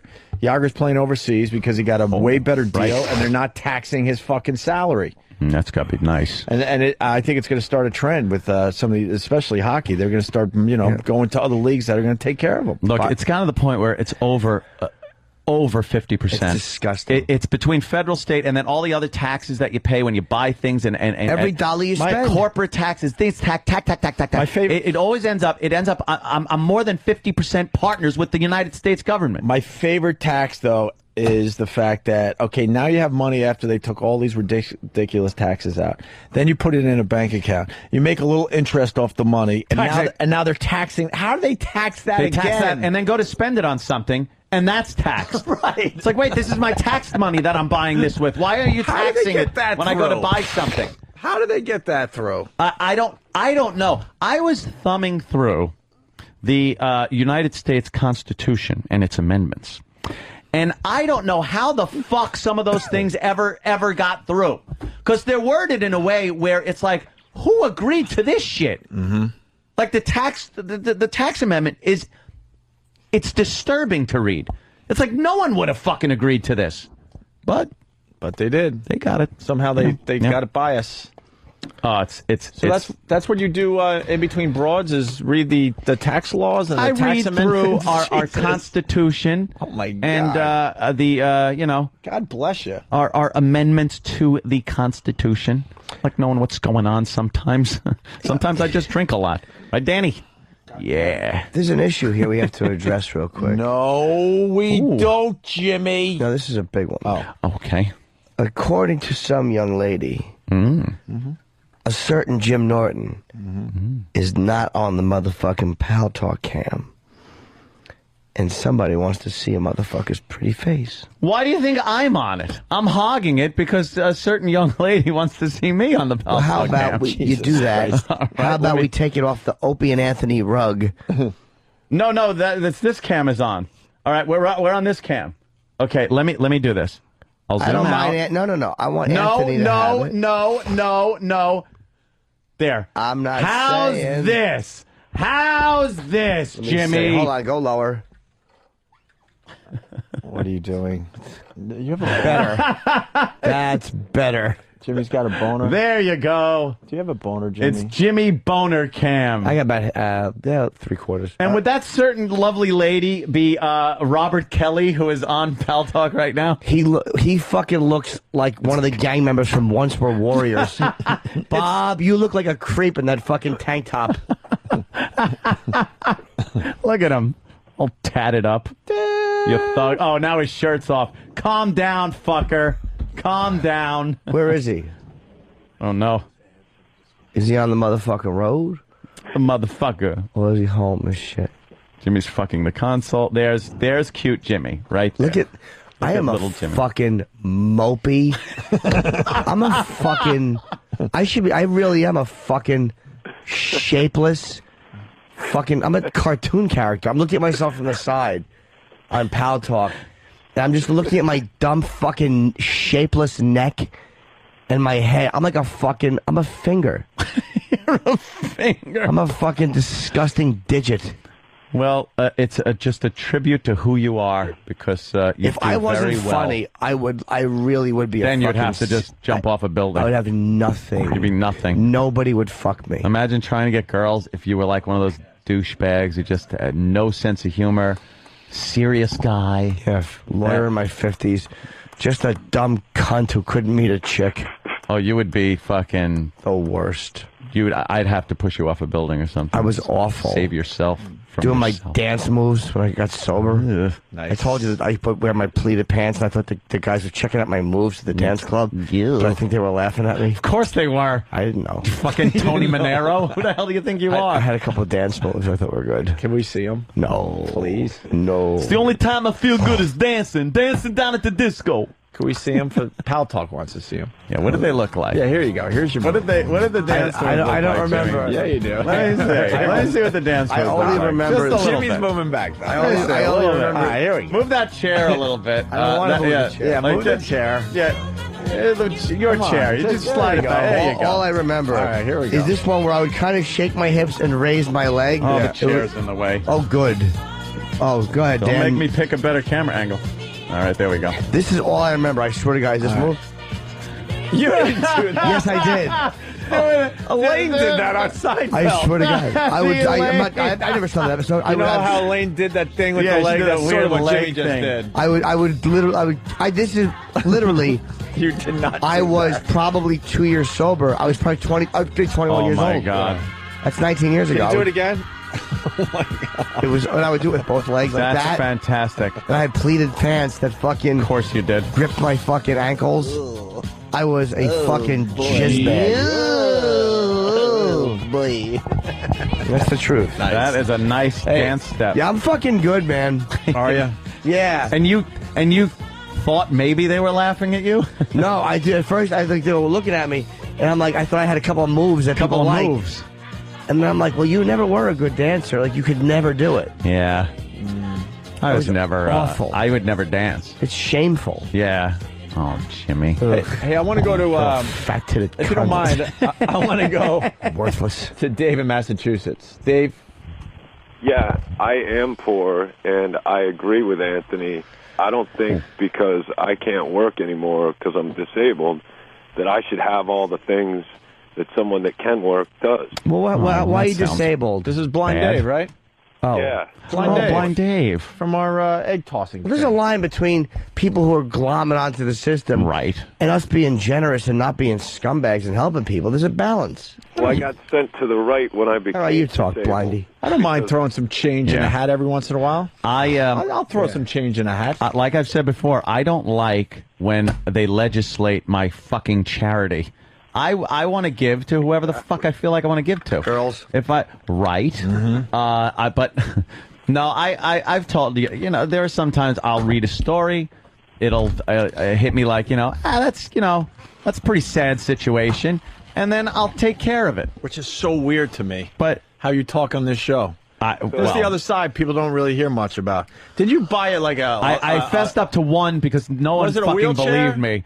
Yes, it was a wheelchair. He took the old one to smell the seat. Did you roll down a hill with it because the brakes didn't work? No, it was stolen. Some poor girl. A girl's van, her mother's van was stolen, and it had her wheelchair in it and stuff. Yeah, but the bitch shouldn't have left it in there. Oh, I remember that. So I wrote a little check. Did they ever for her contact wheelchair. you? No. He probably asked for naked pictures of the girl. I didn't get one picture. Hey, those fucking... Money for GIFs. Hey, do those worthless turnip roots she calls legs, can I throw them open? All right, I'll see you guys. So to See ya. speak. No, you won't. Yeah, no. Can I throw those Poor guy. fucking Raggedy Andy legs? They have... Raggedy Andy. Just flopping all over the place. Yeah, like the fucking doll in Poltergeist drags the kid under the bed. There's just no reason for some politician to tell me that I have to take care of somebody or some group of people or anybody. If I want to take care of someone, I'll fucking take care of them on my own. I'm not going to be legislated to fucking take more of my money now that I'm already paying through the goddamn nose, you motherfucker, and dole out more because Obama thinks everyone should be on equal footing. Fuck you. Why don't they, look at themselves? They got enough money to figure out some issues. So why do you have to keep looking at us? And people aren't really getting part of my point here is sometimes it doesn't work. We get it. Sometimes you work your fucking ass off. Everything goes the right way. And then you still, for some reason, you can't make ends meet. Something falls apart. We all go through bullshit in our lives where it's like, oh shit, things were going good and now this happens. It's called fucking life. Mm-hmm. That's what happens. And in this country, you're not entitled to fucking make it. It just happens. People get lucky. The next day, you're not. And then the next day, somebody else that's in the shitter can be up on top. It's just how it works. Hey, can we change gears for a second? Well, If it's the gears to a police car. Yeah, Master Poe got arrested. What does we don't it know say? why yet. No, there's What's his sign? Do we know why Master Poe got arrested? I think we have details. We have details? Impersonating a guy who works? Anthony... We did get a picture of him sleeping on the job that made it onto a couple websites. Who is this behind me? I can't believe I'm getting a police escort to work. They must know I'm going to be late. Mars might have some info on the Poe arrest. On the Poe arrest. Well, just to set up, and I can't believe it took 3.5, 4 hours to start talking about this, but Anthony has Master Poe meet him every morning. Yes. And there was no Master Poe this morning. No, he texted me that he was pulled over and he's going to be a little late. Yeah. And then I pulled up in front of the building. He wasn't there. Yeah. And then I found out that he was subsequently arrested. Yeah. I am now behind bars instead of in one trying to pick up some girl. I like that. So what do we know? First of all, I have a cup here for contributions for his bail. All right. Well, how full is that? So far, I got. Wait, I'll tell you in a second. I got 2 no's.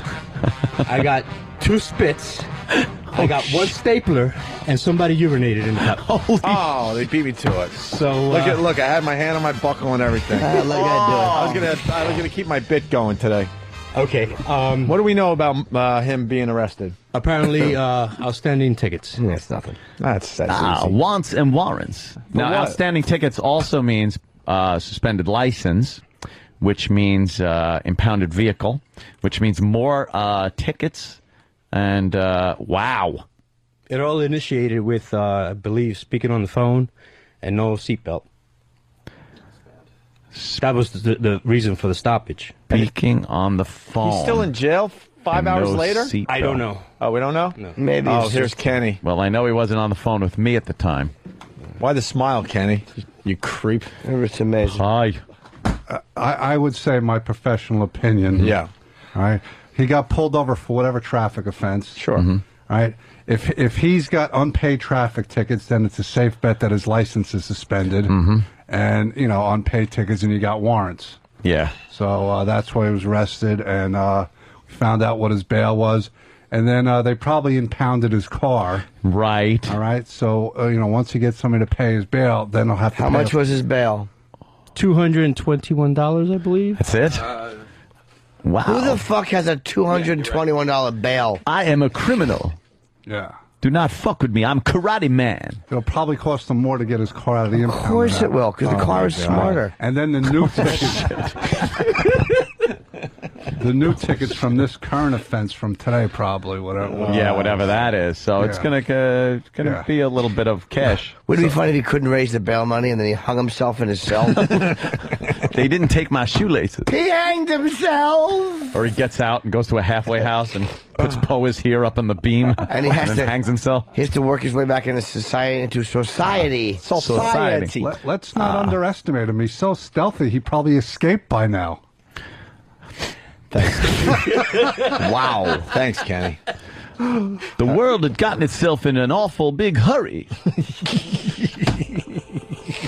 I seen an automobile once. I guess I go to my job at the Foodway. Yeah. Is that it, the Foodway? Something like that. I don't like the manager at the Foodway.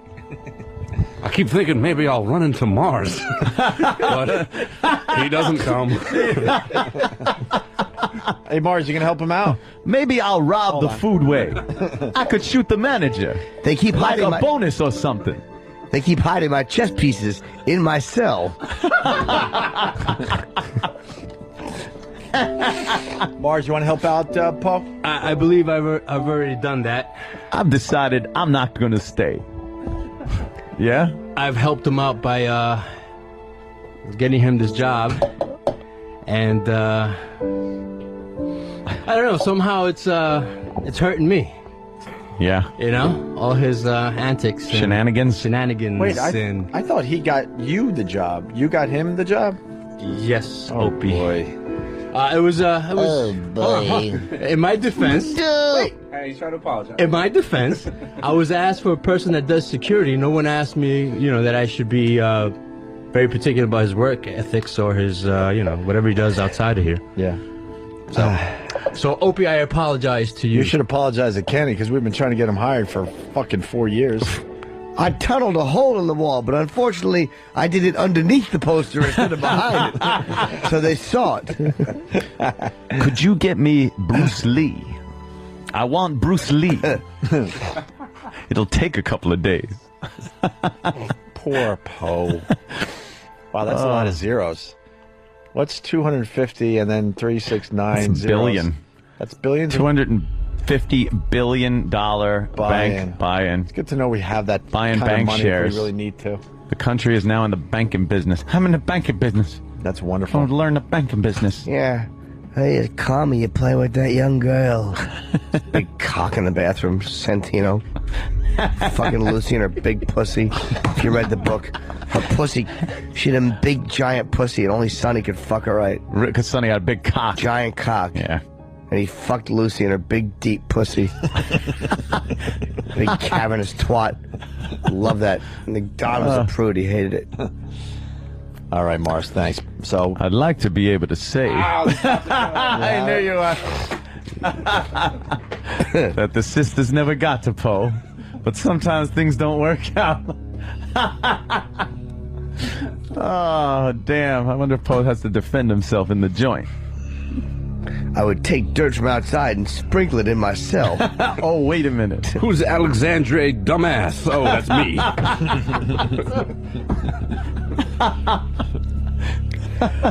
Oh, shit. Yeah. Poe is incarcerated. In the joint. We're calling for an update. Oh, yeah? Yeah. Let's get an call update. Maybe I'm out. Nah, wouldn't be that fast. Hope he's on the lam. I want to call Chico's bail bond. Have that little kid bring me, that little Tanner Boyle bring me some money. Wow, good call, man. I was watching that this morning before, so I couldn't Oh, yeah? sleep. Yeah. Oh, that'll get you to sleep. That was You jack off to that and just doze off. I don't know who I want to fuck more, Tanner or Lupus. Hope, you go first. I'll go with Lupus myself. I know. Not much of a problem. That's an I don't easy know. one. Yeah. Lupus might not tell if you threaten his parents. You didn't watch the new version, right? No, I don't know. I Good. recognize that. All right, good. All good. I know is that fucking that Tanner Boyle was kissably cute. He was make-outable. Holy shit. Jesus, Jimmy. Kelly Leak probably had the bigger penis. Well, of course. Like he probably had not even a big one, but just like a long, skinny one. Yeah, probably growing a little hair on it. Yeah. Yeah. Which had a little piss dripping off his, a little smoke in his butts. One freckle on his penis head. A black kid had a tiny dick for a black kid. But he liked Hank Aaron. Mohammed. Yeah. He was up in the tree. Yeah, he wasn't sporting much in those. He was down to his underpants. Yeah. Oh, yes, Steve. Real quick update. Yes. Confirmed Poe is still in jail. He's still in jail. In Canarsie. He's in Canarsie. He's in Canarsie. So what's the deal? Hasn't posted bail. All right. Why? Hey, he hasn't posted bail. It's $250. $220. 220. Jesus Christ. Jesus. Isn't it 10% of whatever the bail is? Can he get out for like $24? He should try to make a deal. Yeah. Make a deal. Get the DA in here. I want to make a deal. I'll admit to a murder if you lower my bail. Wait a minute. Yeah. Okay. So you want me to stand in a lineup? All right. How much will you pay me? Wait, she pointed me out for what? Rape? This is all bullshito. I hope he doesn't have a bloody gi in that car. Man, that would just... Damn. But officer, I own a dojo. I don't understand. I'm not supposed to be in here. Officer, it's okay. I walk Anthony into the building every day, and he has PBA cards. What's up, A-Rock? I wonder what this is in my rearview mirror. Why would they be pulling me over? I'm Master Poe. Let me show them my certificates. Yeah, do you think that little board that he had to hold for his mugshot said Poe, Master? Oh shit.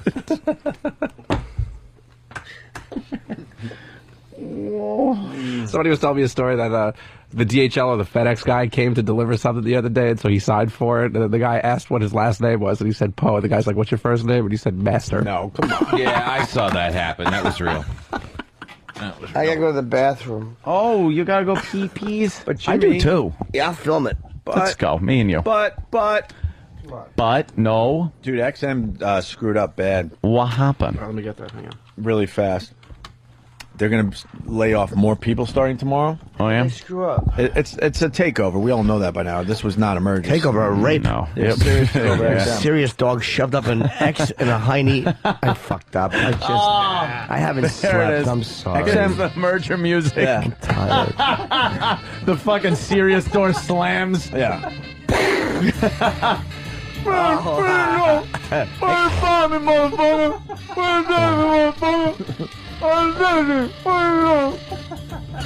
Yeah. You fuck him. Fire him. Yeah, you fire him. Instead of like Marcellus Wallace, it's Flash Phelps with a ball gag in his mouth. that fucking shitty Spanish guy, what's his name? Oh, fuck yeah. The Mad Mexican. The Mad Mexican. Taking a deep dick in Well, you let, Mad Mexican. you let the gimp out, and he has fucking bad breath, and he does it to the whole company. Right up the ass. You mismanaging zilch.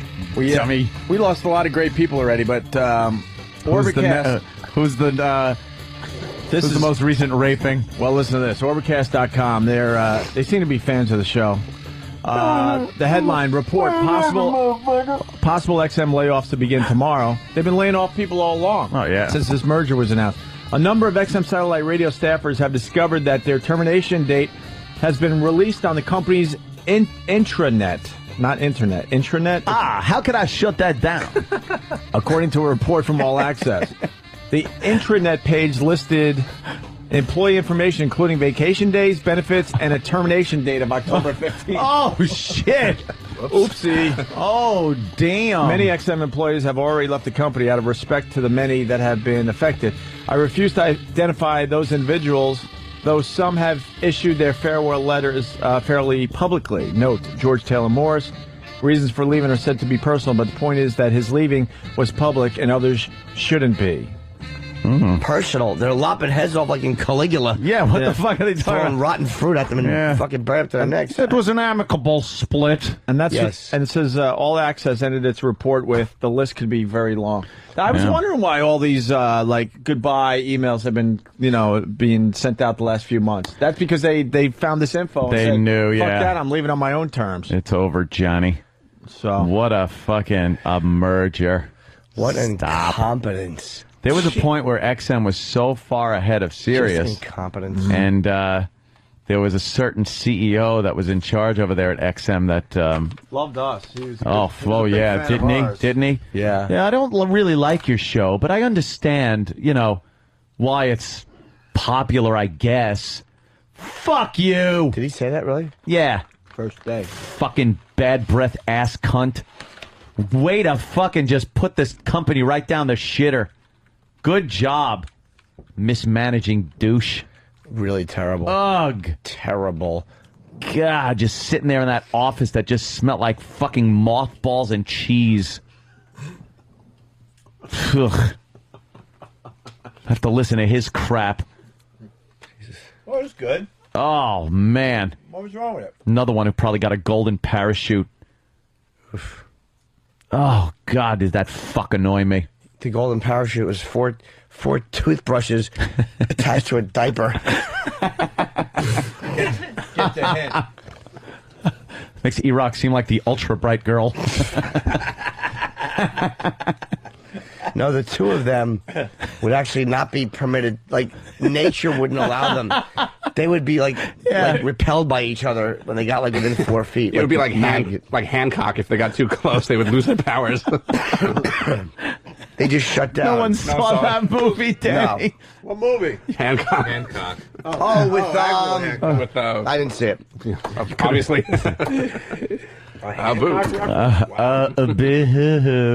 That's one for the secret show. Yeah. That was up 66. It's dropped a few hundred already. Well, people are going to be, taking some All right, good. some profits there, Jimmy. I better go They're making piss. money today. Yeah. All right, quick break.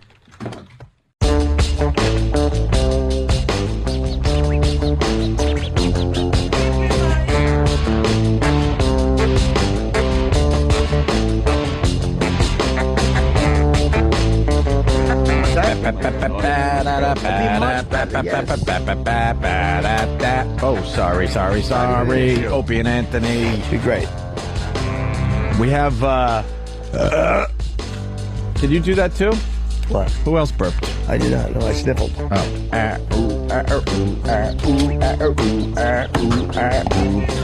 We got the South Park raping Indiana Jones thing that we were talking about earlier this morning. Yeah. This thing is fucking... I was creeped out watching it. Have you seen the whole episode yet, Ant? No. Check that out. South Park raping Indiana Jones.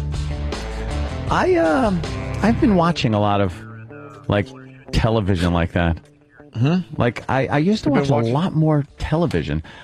All I watch these days are the same 5 movies over and over again just to go to sleep to. Because if I put on something new, I'm not going to go to sleep. How about you just turn the TV off? No. Still too scary? I just don't like going to sleep in silence and darkness. Let me guess the movies. Yeah, that I hate it. You I like it like very dark, but TV light glimmering kind of dark. You need some sound And I like the sound. Your go-to movies are Back to the Future, Aliens. Yes. Alien and Aliens. Both. Right. Yeah. I got you. There's 5, you said. Yeah, about 5. It's probably more, but no, there was one you. Shit. Give me a hint. Homosexuals would love it. Oh my God. Philadelphia. Wait, no. Boogie Nights. No. Oh, look at that. Rent? Someone on Pal Dog got it.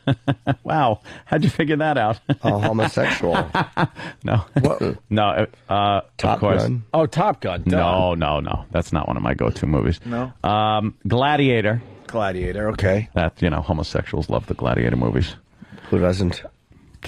But, yeah. The Matrix. Mm-hmm. Any of the Matrix movies. Never I'll just fall pop them on. asleep to that shit. Yeah. I would keep watching. And Fight Club. Fight Club. Oh, yeah.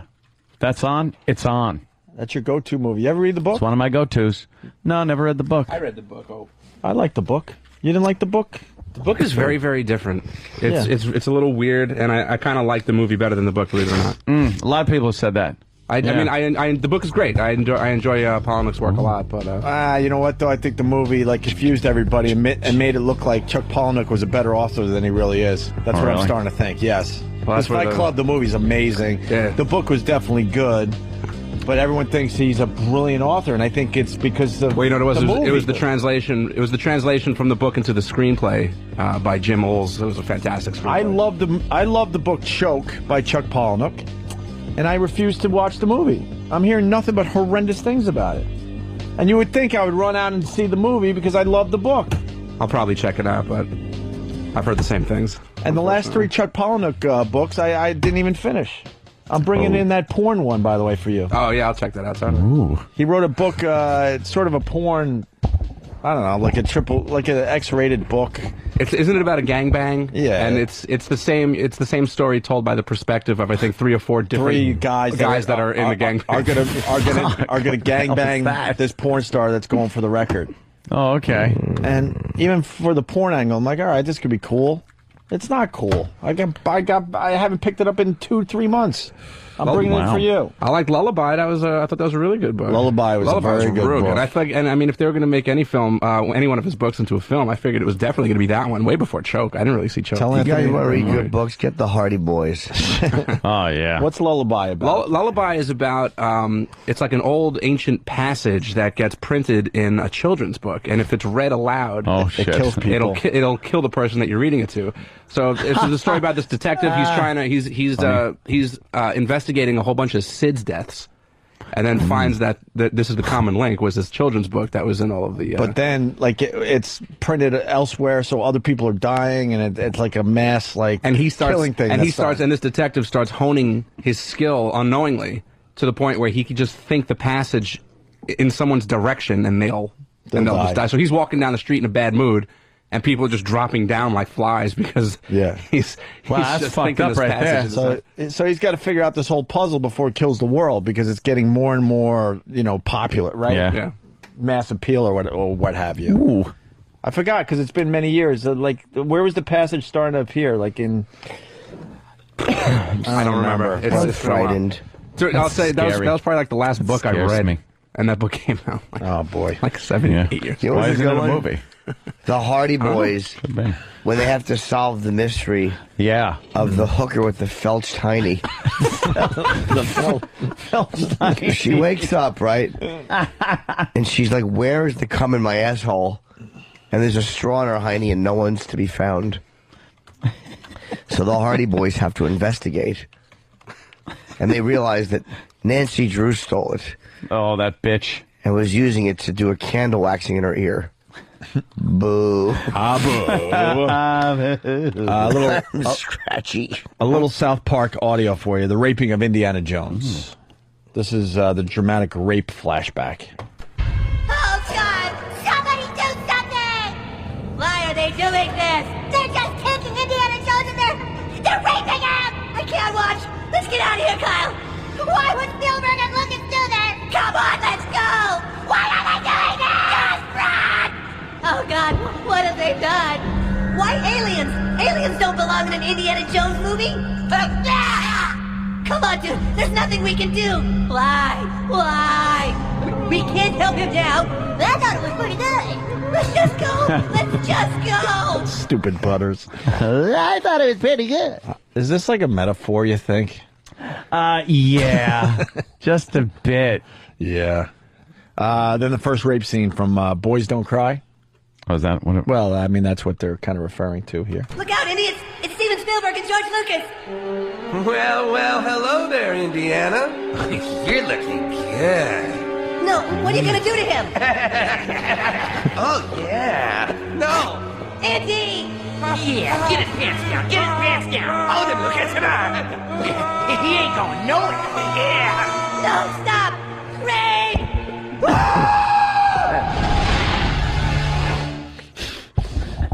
Dude, I honestly think they're talking about the fact that they did a last movie and they probably shouldn't have. Yeah, no. I think they're like, it's really just rape. Oh. Yeah, they're just raping them for fun.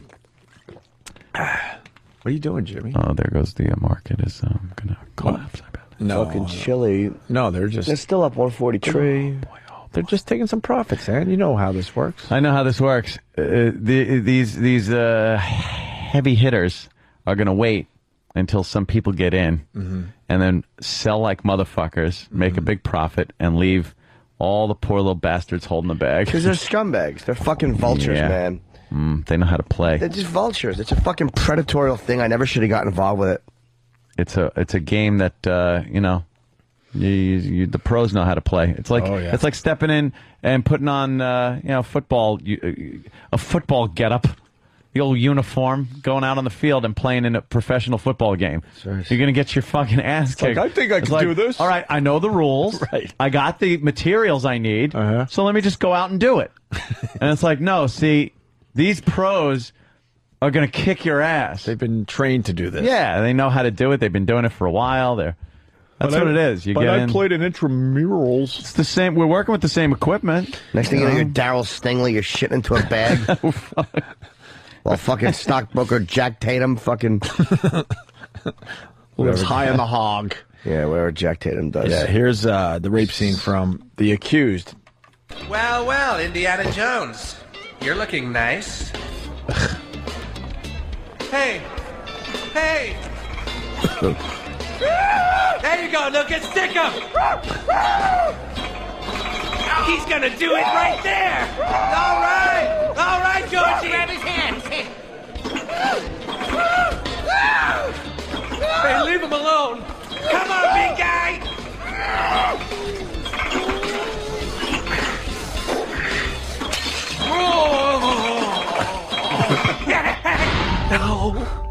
No. The creepiest part of that, it's obviously a really good visual. George Lucas' face turns beet red as he's coming. He goes, and just comes in his ass. It's so wrong. And then finally, the rape scene from Deliverance. Well, Indiana Jones. What you doing in our neck of the woods? Now, let's you just drop them pants. Drop? Just take them right off. So what do you guys want? Don't say anything, just do it. Pull off that little old bitty shirt there, too. Them panties.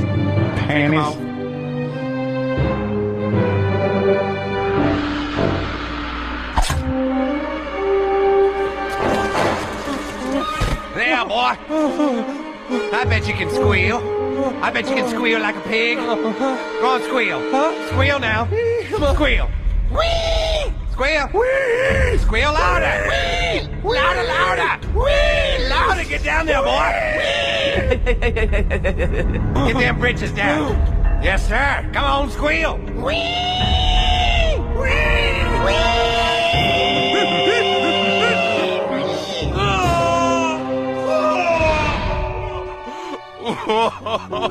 It's okay. You don't have to feel alone anymore.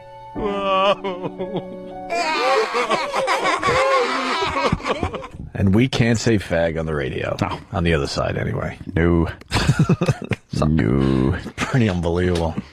There you go. SouthParkStudios.com. Thank you, Fast Freddy, Jamaica Station. That's where you can see the episode if you haven't seen it yet. Hopefully. I saw Deliverance recently, too. That movie is just... Like, it's just kind of a strange movie. But, God, that scene. And you know you're just watching it to see the scene. Of course. It's like, come on, here it is. All right.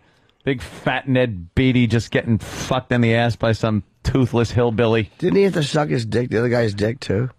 You Did got a he? pretty mouth. I don't think he did, though. I think he just got it in the ass. You sure got a pretty mouth, boy. Yeah.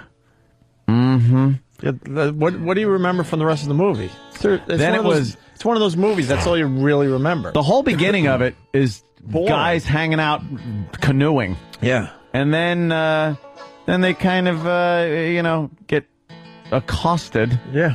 And Ned Beatty gets a dick in his fat ass. And then the rest of it is kind of hunting the guy down, and they kill a couple of people and try to hide him, and kind of ruins their lives, kind of a thing. Burt Burt Reynolds breaks his Then leg. they go back to work on Monday. Yeah. You know. Yeah.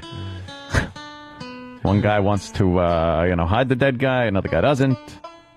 Self-defense. Yeah. Isn't John Voight in that movie? It's John Voight? A young John Voight? And the father from believe, yes. Apple's Way. How do you know that? I don't know why I know everybody. that. Apple's Way. You bother everybody That with was a your show that was knowledge. supposed to, because the Waltons was so popular, that was supposed to be like another show. That was the other network's There's version. always the other network's network's version of every hit show that there has ever been that no one ever remembers. Yep. But that was, Apple's Way. What is that Apple's about? Way. It was about the Apple family.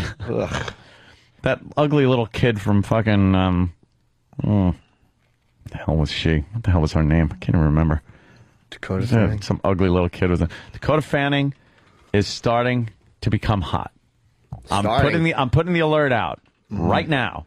Dakota Fanning is starting to become hot. How old is she? She's still very, very too young. But you can tell the fixins are there. You ever see, like, when mom's going to cook something real good, and everything she's going to cook is out? Like and what, you go, a child? And you're like, ooh. And now you look and you go, ooh, I bet that's going to be delicious when it's all put together and cooked. Frozen and it comes stuffing. out. Or she's baking a cake and mixer, Gravy. and she lets you lick the batter off of the mixer blade. Hairless pussies. Will you let the cookies cook first before you lick the batter? Well, I'm just saying, you know that it's going to be the damn thing to cook. You know they're going to be good cookies. I'm not saying eat the batter. I'm saying you know that batter is going to make some great cookies. But we all in have to time. lick a little batter. But you can look at the batter and go, I know it's going to be good cookies. And even when you put them in the oven and look a little while, they're not done yet. So it's still very soft and warm. Basically, what you're saying is, as long as you just lick a little bit of the batter, you're okay. No, if you're licking the taking batter, you're in trouble. If you're taking the whole batter, just gobbling it up, now you got a problem. You better not even have pictures of the batter on your computer. You just don't touch the batter. I'm just saying, you can tell she's kind of getting to that point where it's starting to, you start to get a little idea of what she might look like. Redding writes, will this quote end up in Time Magazine? Linger longer. Yeah. We have the Time Magazine article. We haven't talked about it in a while. Stupid quote. How old is Dakota now? Hang on. She was born in, I think, 94. 94. 94. 14 years. Yeah, so See? she's... See, you can... 14. You can 14 tell by years. then. You can tell by then if they're going to grow up and be either hot or dogs. Hollywood years, she's like 20 already. Yeah. She's doing stuff that the average 14-year-old doesn't do. Yeah. You can just tell, yes. Really? Yeah. I got a shot? What did you say in Time Magazine? You were basically talking about the Olsen twins when they were still like 14, 15? Yeah, I said Ashley was the goer or something. I don't know. It was the only thing that was quoted from me. I'm in Time fucking Magazine. That guy hated you. And yeah, I remember douche. that. He's all over TV now. I said so many things, and he picks that as my quote. What's his name? Joel Stein, I believe? Yeah, he does those, or he used to do those. Best fucking, Week Ever and all that. 80s. He used to just be a dumb little writer in Time Magazine, and he hated Anthony that day. I'll never forget it. Yeah. Because you did say some good stuff, but he didn't care. All right. You go to the meeting? What? You have to go to the meeting.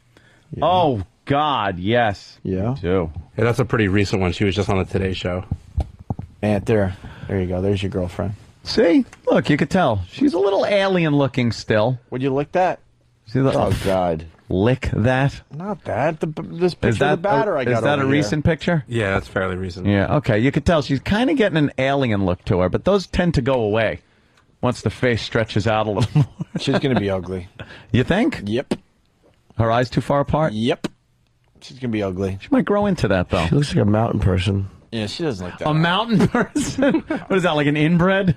Yeah. I like that. Big forehead. It's hysterical.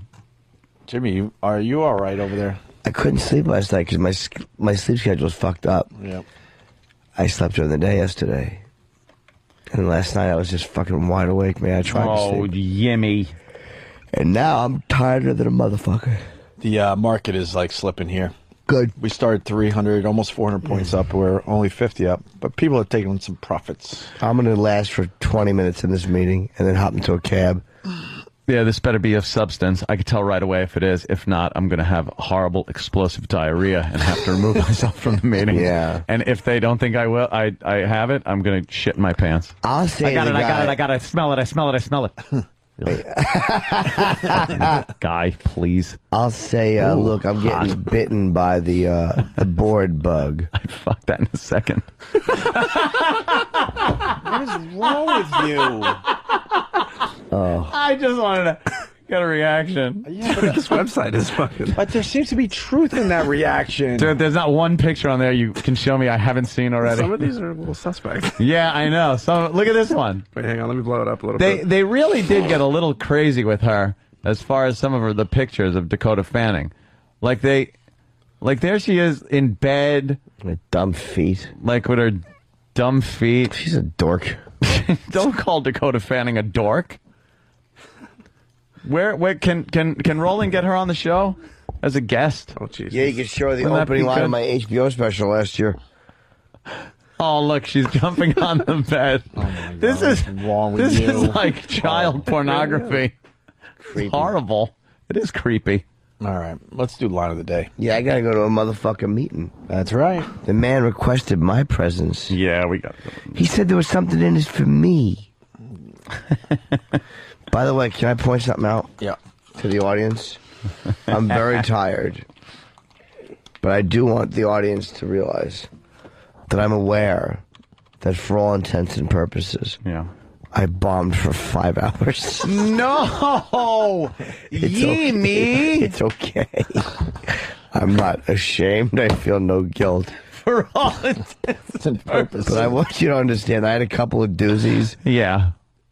But they were wiped out by double play after double play. My solid base hit and my one double off the wall were wiped out when I bunted with 2 strikes into the on-deck circle. Jesus, Jimmy. All right. Tomorrow's another day. Let's do this line of the day. Sorry. It's brought to you by WebX.com. You hold meetings, you make presentations, and guess what? You do it from the comfort of your own home or office. Check it out at WebX.com. Here is a runner-up line of the day. These are just whatever happens to you when you live a life. He was kissing Eve Plum. Eve Plum. Cindy has denied rumors that she starred in an adult film. Mr. Brady had 2 plums on the bridge of his nose.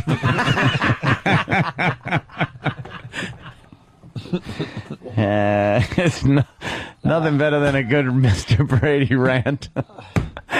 God damn, we've been doing it for years. Before he died. In fucking 63 before the show happened. Just look at that guy. He had 2 plums on the bridge of his nose. Anything that could conjure up the image of a cock or balls in his ass or mouth will do it. You know how big the dick would have to be if the balls were like 2 plums? 2 big plums just resting on his nose, hurting him. Big meaty sack. Throat full of dick. Jesus. Fucking unclipped. Oh, shit. He was known as a skin freak. Skin? He liked the foreskin that not only had like skin covering the tip, but that fucking drooped down like a fucking elephant's trunk. Icky girl. Right. All of them had cunts that smelled like their mother. This one in curls. It's a story of a homosexual who was sitting on 3 cocks of his own. They were 3 men and him. They were all alone. Bum, bum, bum, bum, bum, bum, bum, bum, Fellow Oh. We do the rest of the runner-up. Hunch. This guy would somehow surprise the family. We gotta get out of here now. I'm cocky and just let it go. All right, let's do a runner-up. He's got dark bumps. Oh, Jesus Christ. We had a hunch. We had a hunch. He'd sit and his asshole would go crunch. I don't even know what that means, but I somehow figured there was dicks in it. It kind of works. It works. Webex.com, another runner-up line of the day. He like come for lunch. He like come for lunch. He visits in the garage. How do you hug your mother? Oh, you squeeze her headlights, jam it in the old exhaust pipe. They had to change it and take out the UNT. And they said, we got to make it about a vehicle. My mother, the cunt. Holy shit. And the Dow was in negative territory. Yeah, you watch. Here comes a huge Negative. sell-off. Negative. Everyone's going, well, look, wait, now I can still get some bargains. Let me buy. Mm-hmm. And then the fat cats are going, meow. Another runner-up line of the day. I saw your underwear. What's underneath was bare. Come sit on my lap in this chair. This is him playing her In pussy. court, my hand on the Bible as I swear. Oops. Oof, dump that. I stepped all over the ears for him playing her pussy. Well, there's a nice... God damn. He's playing the Claire. Hey, you guys remember the fat dude in Ohio that was too fat to be executed? Yes. Yeah. I want to thank Jeremy S. from Cleveland. They fried the fat fuck today. Good. All right. But they don't fry you anymore. Nah, they So gave him a they'll- lethal injection. lethal injection with his morning breakfast. He's done, though. That pig selfish fool. I sure would like some of that cornbread your wife made. Is it free? Can I have some? I would like some of that cornbread your wife makes. Is it free? Poe still in jail, huh? Hope so. Another runner-up line I'll of the take day. care of Mr. Jangles. He's going to the mouse circus. Can I get a job there? All right. We're trying to go to the meeting. I know. See, we're going to make it till 11 again. I got it. I got it. I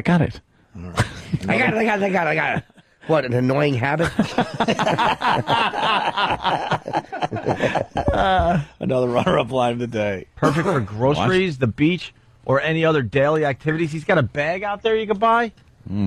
Mr. Brady should have used that. The Fab Four. That was how many pounds he weighed. Well, the Harrisons have already come out with a hat. The Harrison hat? Yeah, they combine with Jello brand pudding pops.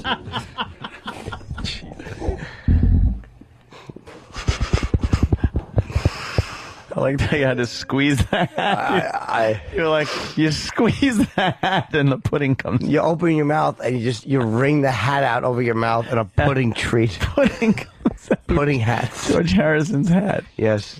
Oh, God. Webex.com, thank you. Line of the day and out? Is that what we do today? agree. All right. Heck yeah. Here comes line of the day. Line of the day.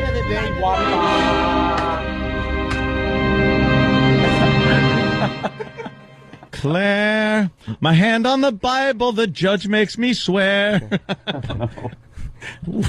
Boo. No. And had to shoehorn back there. Yes, I did shoehorn. That's what he had to do with Claire. I realize you said that. Feast of the Tabernacles. Tabernacles. Let me just say, E-Rock just came in with a little note that said I should text Poe to tell him to get my car. Yeah. I can't. I'm in the lockup. I'm in jail. Yes. Tango. Cash. All right, it's meeting time. Yay! Meeting time. Yuck. See everybody tomorrow. Yeah. Yuck. Hate meetings. All right.